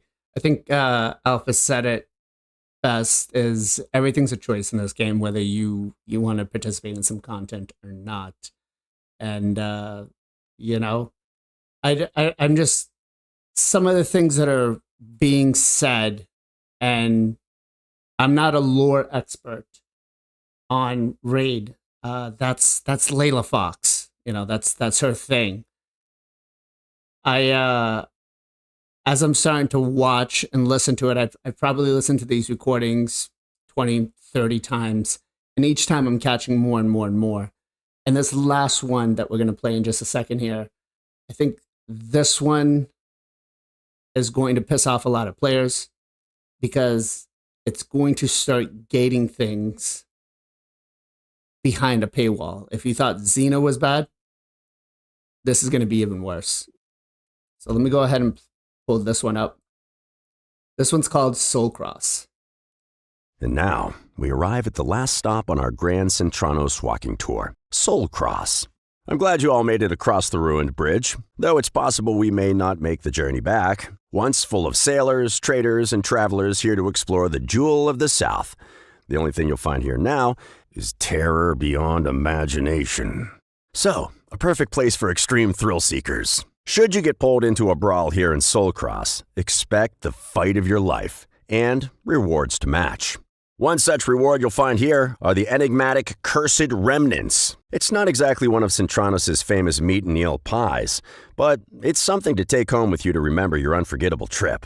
There are some locations in Soul Cross and beyond so twisted by dark magics that only champions awakened to their truest potential are powerful enough to enter. I can't even begin to describe what foul creatures and challenges await in those dens of evil. But you can bet the treasures inside will be truly incredible. And now... Okay, so I'm going to play this one more time. I'm going to stop at a couple of key points that I want to point out where I feel we're now hitting a paywall.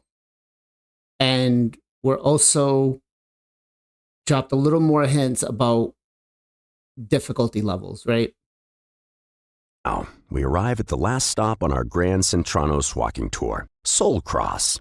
I'm glad you all made it across the ruined bridge, though it's possible we may not make the journey back. Okay, so we may not make the journey back. Does that mean we're looking at each one of these, the Cobble Market, the Eclipse Tower, the Plague Home, Dead Rise, Soul Cross? Are we looking at only being able to access only one of these game modes or mini game modes, let's say, per week? So do we have to pick whether we choose to do Cobble, Eclipse, Plague, Dead Rise, or Soul Cross? Is that something that you would get behind? Let's go with Ken first. I don't know. Isn't like we are going to start from the first one, then we are going to unlock the second, then third, and the fourth. Isn't that going to be work like that, or all of them going to be separately? It doesn't lead me to sound like it's like that, right? Because it says you've made it across the bridge, but you may choose not the make it difficulty. back. Yeah. So Okay. I think you choose the difficulty you want to start on. Just kind of Okay, like I mean- DOOMTOWER. This is cool for more player base, every kind of the player. Maybe still going to be difficult for the early game, but everybody can choose the difficulty and they can try to get some extra reward. They can try the challenge. This is the hardest one, right? So Right. yeah, I think it's cool if we able to choose the difficulty. Okay. Rugreasy, what about you? The audio was cutting out again there after you turned the video off. Could you repeat the question? Sure. So it sounds like this game mode, we're going to be picking our level of difficulty. And it sounds like if you're going with the hardest difficulty, especially, you may not be able to go back and do some of the other ones like the Cobble Market, the Eclipse Tower, Plague Homes, Dead Rise.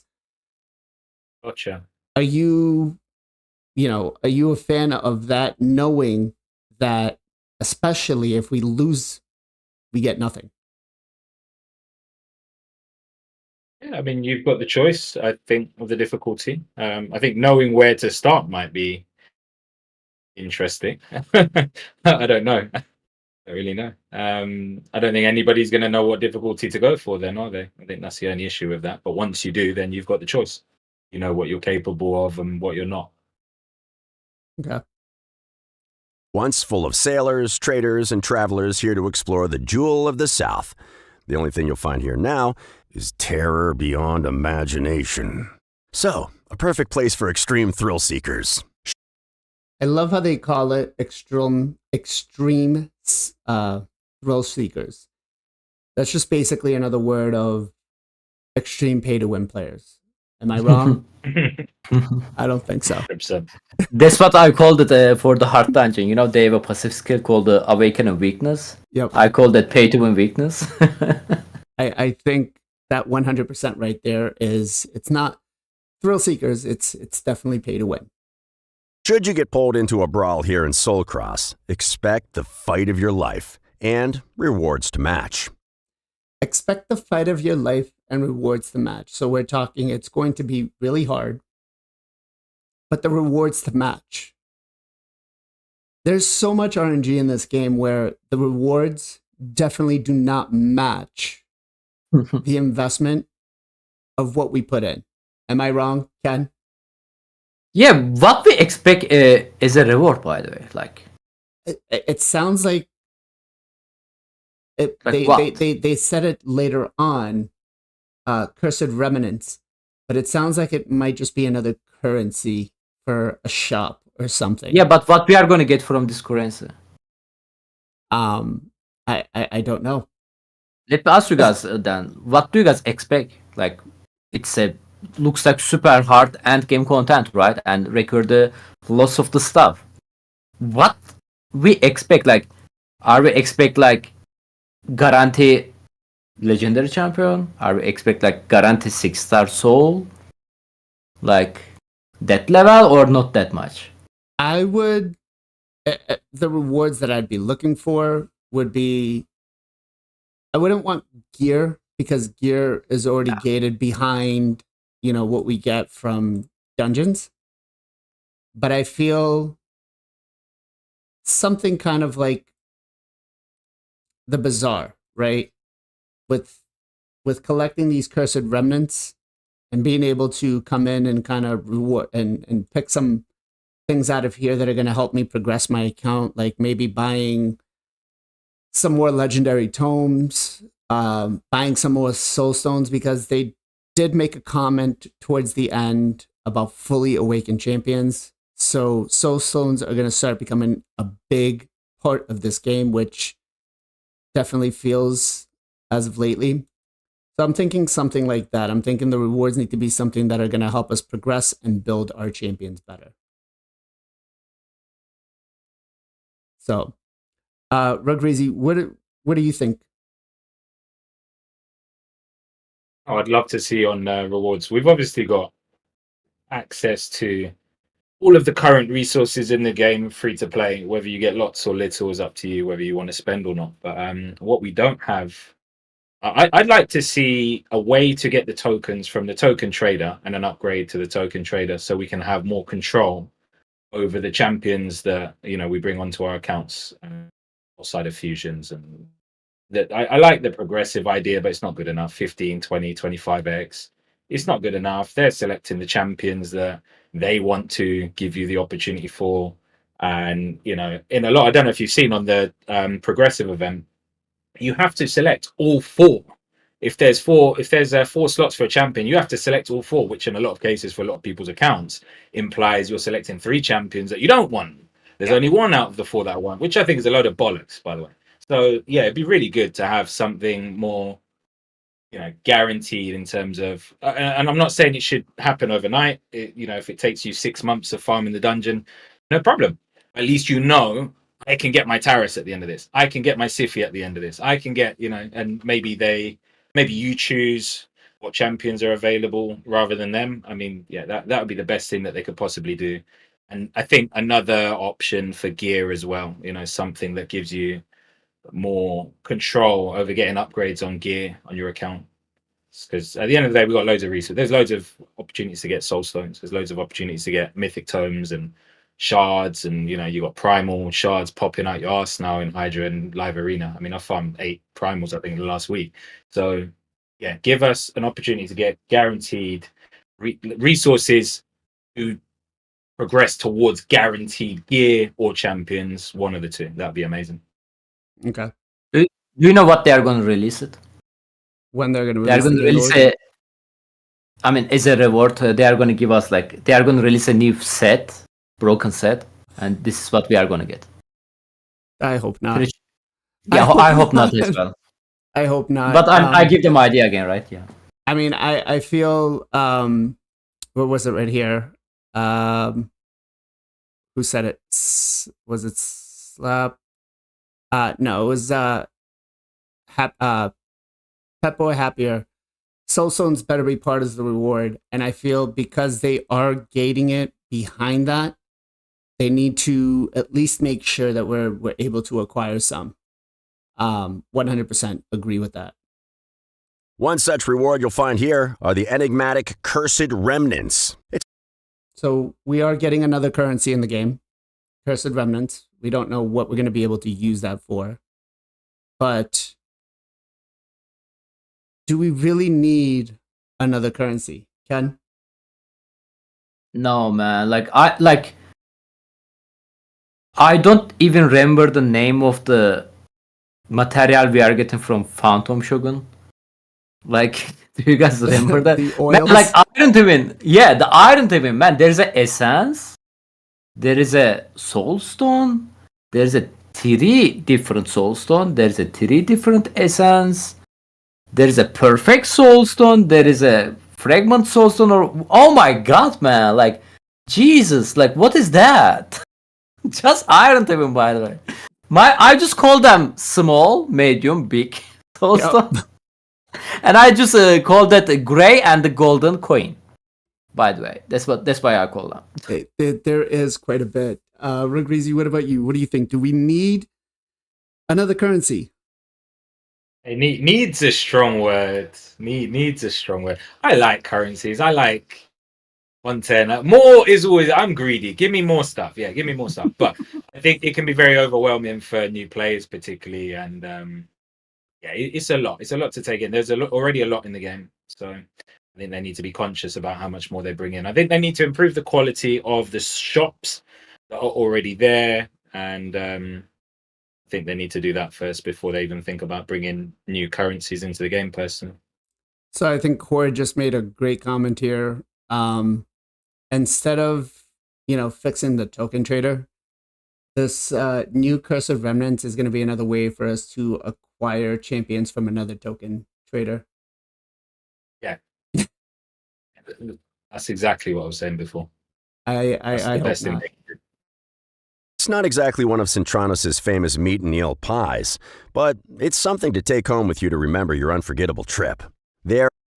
So it's something for you to take home for you not to forget your unforgettable trip, which basically seems maybe like bragging rights, or kind of like how the clan stuff is working right now with the rankings and all that. Maybe something like that. I don't know. What do you guys think? Ken? Nice clan logo. I have no idea, man. I really don't have an idea about this thing. Okay, Rugreasy, what about you? What do you think? You think it's going to be something that's just bragging rights? No idea, but if it is, I'll be honest, I have zero interest in anything that is not loot. Give me loot. I don't care about avatars. I don't care about bragging rights. I just want loot and stuff that's actually practical for me to enjoy the video game. But yeah, if it is, I couldn't care less. There are some locations in Soulcross and beyond so twisted by dark magics that only champions awakened to their truest potential are powerful enough to enter. I can't even begin to describe what foul creatures and challenges await in those dens of evil. But you can bet the treasures inside will be truly incredible. Okay, so there you have it. Confirmation. Pay to win players, you are now getting something a little extra for being a pay to win player. You are going to get better loot. And it's going to require us now to actually start forcing us doing a game mode like Iron Twins for anybody who doesn't want to do it. If you want to participate with this, my account, I'm pretty end game, right? And if I'm talking about wanting to see champions that are awakened only, I don't have a lot that are fully awakened. It's only rares. I really hope that this new content can at least be done not gating me behind legendary and mythical champions. Ken, how many champions do you have that are fully awakened? Did they say it has to be fully awakened? Yeah. It's the last part of it said Okay. it's going to be so difficult that champions with full awakenings or fully awakened are going to be viable, basically. Okay, I mean, I have a Duchess 6-star, and I have a War Maiden 6-star, so this one. Okay. Rugreasy, what about you? Sorry, mate. Repeat the question. So it said that champions awakened to their full potential are going to be ones that are going to be able to take on some of this content. How many champions do you have that are fully awakened? We've got Mikaj, Arbiter, Herdig, Nut. I think that's it. Yeah, those 1, 2, 3, 4, 4. Okay. So we're looking at some really tough roads ahead of us. Or we're looking at just the biggest divide between pay to win and free to play players out there. Especially, I mean, to be honest, like, can I say something real quick? Yeah. I mean, like, full awakening, yes, it's very difficult but possible. But like, if they gated like +4 champion only, that will be more difficult, you know, especially for the free to play perspective. I wish they wouldn't have gated it behind any of that. I agree with you. I feel like that right there is a complete pay to win wall, and kind of makes me support this whole no dime December thing going on. But having to have champions fully awakened where we get what, 10, maybe 15, let's say 20 if we're lucky, soul stones a week, right? I think I got 31 because I've been saving for like a week and a half since the last time we had an event. And most of this is going to pull out crap for me. So I don't know. Alpha just said it right there. Free to play is going to be over soon. Ken, I'll throw it back to you. What are your thoughts, man? Man, like, I trying to remember like how many 6-star champion I pull. Like, I actually like forget. I didn't obviously keep the every rare or the epic I pulled. I don't remember I pulled a 6-star epic, but I pulled a couple of 6-star rare, I think. One of them was the War Maiden. I use it. To be honest, I didn't sell, so it's 6-star. Legendary, I think I pulled like maybe 1, 2. I think either 1 or 2 legendary champion I pulled. There wasn't a champion I have, so I reroll and I got 5-star epic, stuff like that. So I got my Duchess 6-star like maybe 6-7 months. Just try to purchase her, farm more essence, whatever. And yeah, this is how I make her 6-star. I'm working on the cipher right now. It's been 2 months already. I have enough coin or essence. I don't know what is the word essence actually. So I can make her 5-star, but the game doesn't show me her, so I cannot make her a 5-star. But still, even I make her 5-star right now, I still need another 300 golden essence to make her 6-star, which is gonna cost me another like 4 months, maybe 3 months. So the point is making champion 6-star is possible, but it's definitely gonna cost man like 6 months without spending anything. Yeah. And I'm making a full team. The champion you want is gonna cost you like a couple of years. So I don't know. It's that great idea. It's not cool, man. I mean, I hope it's not fully awakening, man. I really hope. I really wish like it's like awakening weakness. You know, more awakening you have, it's gonna be you are gonna get more advanced. But I really wish it's not fully awakening. I really wish you guys are kinda misunderstand there. You know. I think the only thing that might save it would be if the Cursed Remnants were a way for us to acquire at least like a 1 or 2 star soulstone from the market for a particular champion. Like it kind of rotates out something like that. I think then, okay. But we cool. cannot get this coin if we cannot finish this content, right? I mean, to do the content, we need to fully awaken the champion. So That is true. That is true. yeah, it's like a chicken bird, or I mean, chicken from egg, or what egg comes from first, chicken. the chicken or the egg? Yeah. Yeah, we are kind of locked. Rugreezy, what do you think, man? Getting this behind pay to win? I'm trying to think from a free to play perspective, but I can't remember how much I've spent on Soul Stones. I did forget I have got another 4 champions that are 6-star that are epics. Would have been countless rares, but I don't know how viable it would have ever been to use a 6-star rare in some of this content. So, and I would have traded a lot of 6-star legendaries to re-roll, which would have probably turned into 5-star epics and got sold. So I don't know how much I've actually got from free to play, but I think people are slowly getting there. And I mean, I haven't spent any money on Soulstone, so to give you an idea, I've got 31 Mortals, 4 Immortals, and 2 Eternals ready to go at the moment. So it's very likely that, and there's a good chance there'll be another 6-star coming. So I don't know. I don't know if it's content that people are supposed to have access to immediately. And once again, I don't see that being a big issue. I think it's something to look forward to. I think people are progressing towards having more 6-stars, and I don't think everything should be like immediately available. You know, you don't want to have everything done immediately. You want to have things to look forward to through the course of time. I say this all the time on my stream. I say, if everybody had all the gear in the game and all the champs in the game, how long would you actually play this game for, guys? Come on. If you had everything tomorrow, how many days, weeks, or months would you really play the game for?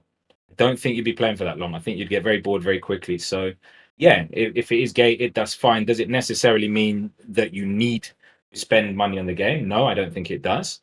It would be very smart if they link some of the rewards in whatever this content is to Soulstones and being able to awaken champions. But yeah, I think it'll be okay.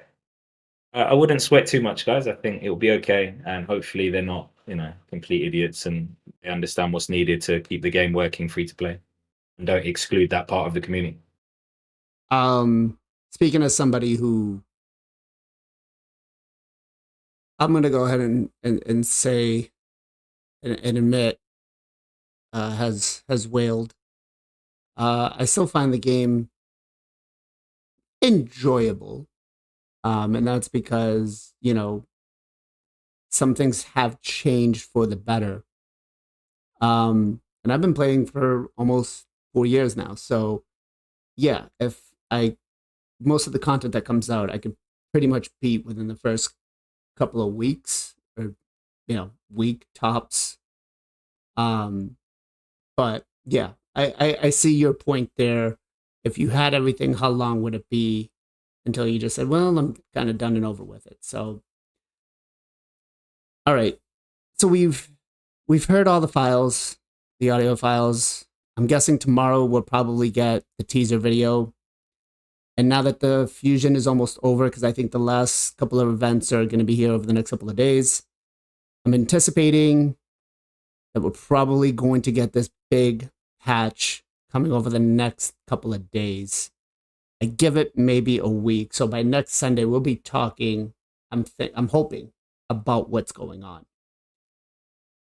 Do you have any warnings for Plarium or any suggestions before this content is released?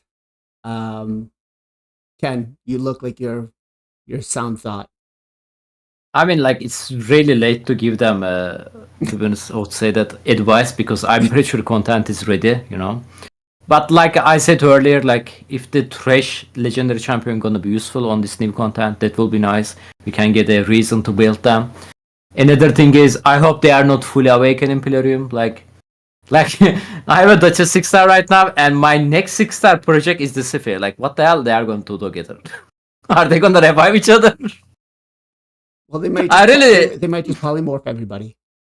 I mean, is that gonna be change my plan? Like, am I gonna try to make a 6-star DPS champion next? Not really. I really want to finish the Siphi first, and maybe I will start working on my Rotos or the Arix actually. But yeah, man, like, I like to finish the Siphi first. I really want to improve her stat. It's gonna be help me arena, you know, like, and yeah, man, hard decision, but hopefully it's not that gonna be okay limited that much, you know. Like, game already limited us, like, especially on the arena wise. Like, if you don't have a Taras Marisha, you are gonna be struggle a lot on the arena. Hopefully it's not that much limit. Hopefully we are gonna be able more flex. Okay. Rogreezy, what about you? What would you put out there to Plarium and say, hey, before you release it, check this out? I think, just thinking about it realistically, I forget, me personally being somebody that has a lot of spare time to dedicate to the game, I do wonder how time consuming all of this additional content is going to be for the average player, and what they're going to do to improve, I suppose, the speed of the gameplay in other areas and quality of life. It'd be really, I can't even think of, I mean, they say they're going to implement super raids 24/7. I think that 100% needs to happen. That should be in the game already. I don't know why it's not, to be honest. There's no reason why they shouldn't do. I think they need to think about some faster options. Auto win in arena. Why not? Why can you not auto click an arena win? Zero reason why you shouldn't be able to do that now. Classic. I'm talking classic. 3% in RNG. Sorry. 3% and RNG. I can't tell you how many times that's totally not something I would say autocomplete. Just because there's so many elements, especially like Taras and Marichka going up against a Rotos. If you don't have like a UDK in there, that Rotos can eat you up. So, can I say something real quickly? Yeah, go ahead. Yeah, 2 days ago on the live arena, enemy Cardial use 3 ele attack back to back on me. Yeah. So, yeah, like, I feel like, wait, what? So there's too much RNG for that to happen. For arena, there are other issues with that arena thing, but yeah. You say that, BLAZIN, but I'll give you another example. Clan Boss is RNG as well. I have a key, well, currently I've been using a key that until recently has sometimes been one key and sometimes not. And obviously that is RNG, right? It's relentless and whatever else. Whether RNG procs or doesn't proc, or somebody gets a reflex or reaction or whatever, doesn't make a difference to them giving you the option to be able to click auto click. And you know, the majority people aren't just going to auto click every team. They're going to look at teams that they know there's no way I'm losing to that team. Let me auto that. And it's just little things that will save time. You know, DOOMTOWER waves, I know they made it auto clear, but they need an auto complete for DOOMTOWER. If they're going to bring in more content that's going to be very time consuming. But once again, there's not enough information to decide, you know, how time consuming all of this content is going to be. Hopefully it is, though. Hopefully it is time consuming. Hopefully it is engaging, but hopefully they make other changes that makes, you know, areas of the game quicker and easier for people to deal with as well. Otherwise, people are just not going to have the time for everything. I agree. I don't agree about the arena part, but I agree with everything else. I feel the time thing definitely needs to be addressed. As for myself, I feel, listen, Plarium, I know you said it's a fix. It still leaves a bad taste in everybody's mouth. But if you discover something, or if we feed you back some information about something not working right, don't wait 4, 5, 6 weeks or 3 months to fix it. Address it right away, please. The community would be much happier. You'll get less frustration from the player base, unless that's what you're looking to do, to piss off the player base. Because, I mean, there is the saying, bad publicity is still publicity. And so if that's the case, then, you know, you do you. But I feel just when something comes wrong, just get on it right away. All right, so we've had a wonderful 2 hours. Rugreezy, I want to ask you real quick, are you going to go back to streaming after this? Yeah, probably. Okay. Just so I know I can raid you back on. So we do shout outs on the channel. So I'm going to ask you your shout out first, so then you can go and set everything else up so we can go ahead and raid you. But do you have a shout out for me, sir? Sir, you could shout out anybody you want, viewer, other content creator.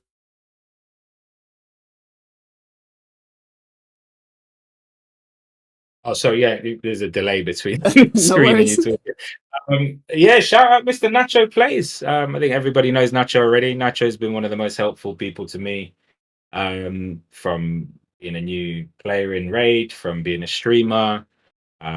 He's always in the chat, always supporting. He's the reason I'm on today. If I'm honest, if he didn't mention it, give me a little bit more warning, and nudge me to come on, I probably wouldn't have made the time today. So yeah, Nacho, big up, Mr. NachoPlays. Okay. Well, I'm glad that you're on. Definitely 100%. You're more than welcome to come back anytime. The show is open to every content creator out there. And before I let you go, where can people come and find you? I'm on Twitch pretty much 7 days a week, guys. So I'm streaming. Yeah, for most days we're streaming 10 hours, 12 hours, 14 hours a day. It's crazy. Yeah, I'm on Twitch every day, guys. You won't find it hard to find me. We just started a TikTok channel though recently. We started doing some raid videos, arena videos, highlights from the streams as well. So if you're on TikTok, Rugreezy TV. Wait, Alpha knows where to find me, but we're not going to share that information, Alpha, are we? Sounds like Alpha might know where you IRL live. Yeah. Okay. So if you want to go ahead and step out and set up your stream so then we can raid you back on with everybody, we can do that. Ken, shout outs. I like to shout out the community this week, you know, like our viewers or another content creator in general. They are great. Every one of us are trying their best. Community is awesome. Even they are trolling like a bunny, troll the chat all the day today. We still love them. I still love them. They are here to support us by watching, you know, sometimes like sub stuff like that. Appreciate it for that. So my shout out's going to go to Jay Giggs.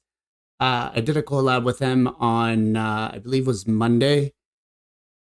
Man, we started talking and it was just so much fun, to the point where I'm looking at it and I'm like, shit, we've been recording for an hour. It was like an hour and 20 minutes, the whole conversation we had. And I was like, I think we could sit here for like hours just talking about this stuff that's going on. And so it definitely, definitely was a lot of fun with him. Shout out to him. Shout out to the movement that he's doing, trying to, get some change. Ken, where can everybody find you?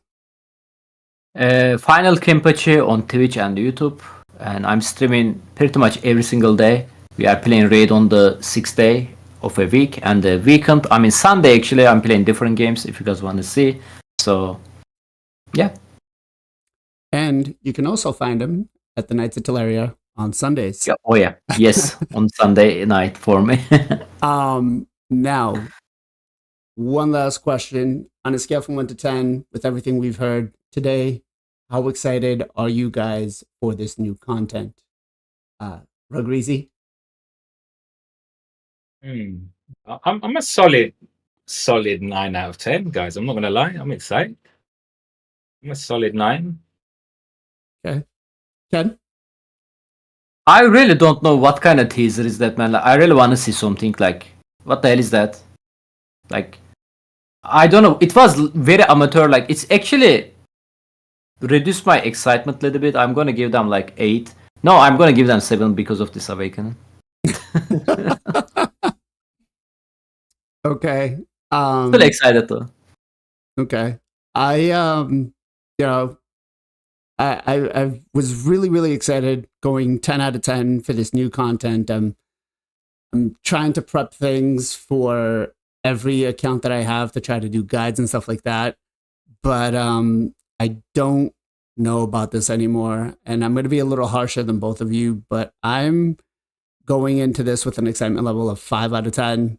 So I'm kind of like 50-50, and I don't feel that they're going to deliver. This is going to be a little sad for us. So all right. So I'm looking for Mr. Rugreezy over on Twitch. I don't see you live yet, sir. But everybody over on YouTube, thank you guys. We're live at Are you live? It doesn't show me as one of the channels that I can raid. yeah, it's on. Doesn't show me as one of the channels that I can go ahead and raid right now. Try this command without a blink. Oh wait, it didn't work. / his nickname, I'm Rugreezy. On the chat. There we go. All right. So, for everybody over on YouTube, thank you very much for sticking around with us for the 2 hours. Everybody over on Twitch, thank you guys as well. I'm going to drop the raid over on Rugreezy's channel for everybody on Twitch, and then everybody on YouTube. We'll see you guys next week. And as always, everybody, much love, much appreciation. Be safe, be well, be good to each other. We'll catch you guys next time. He's blazing.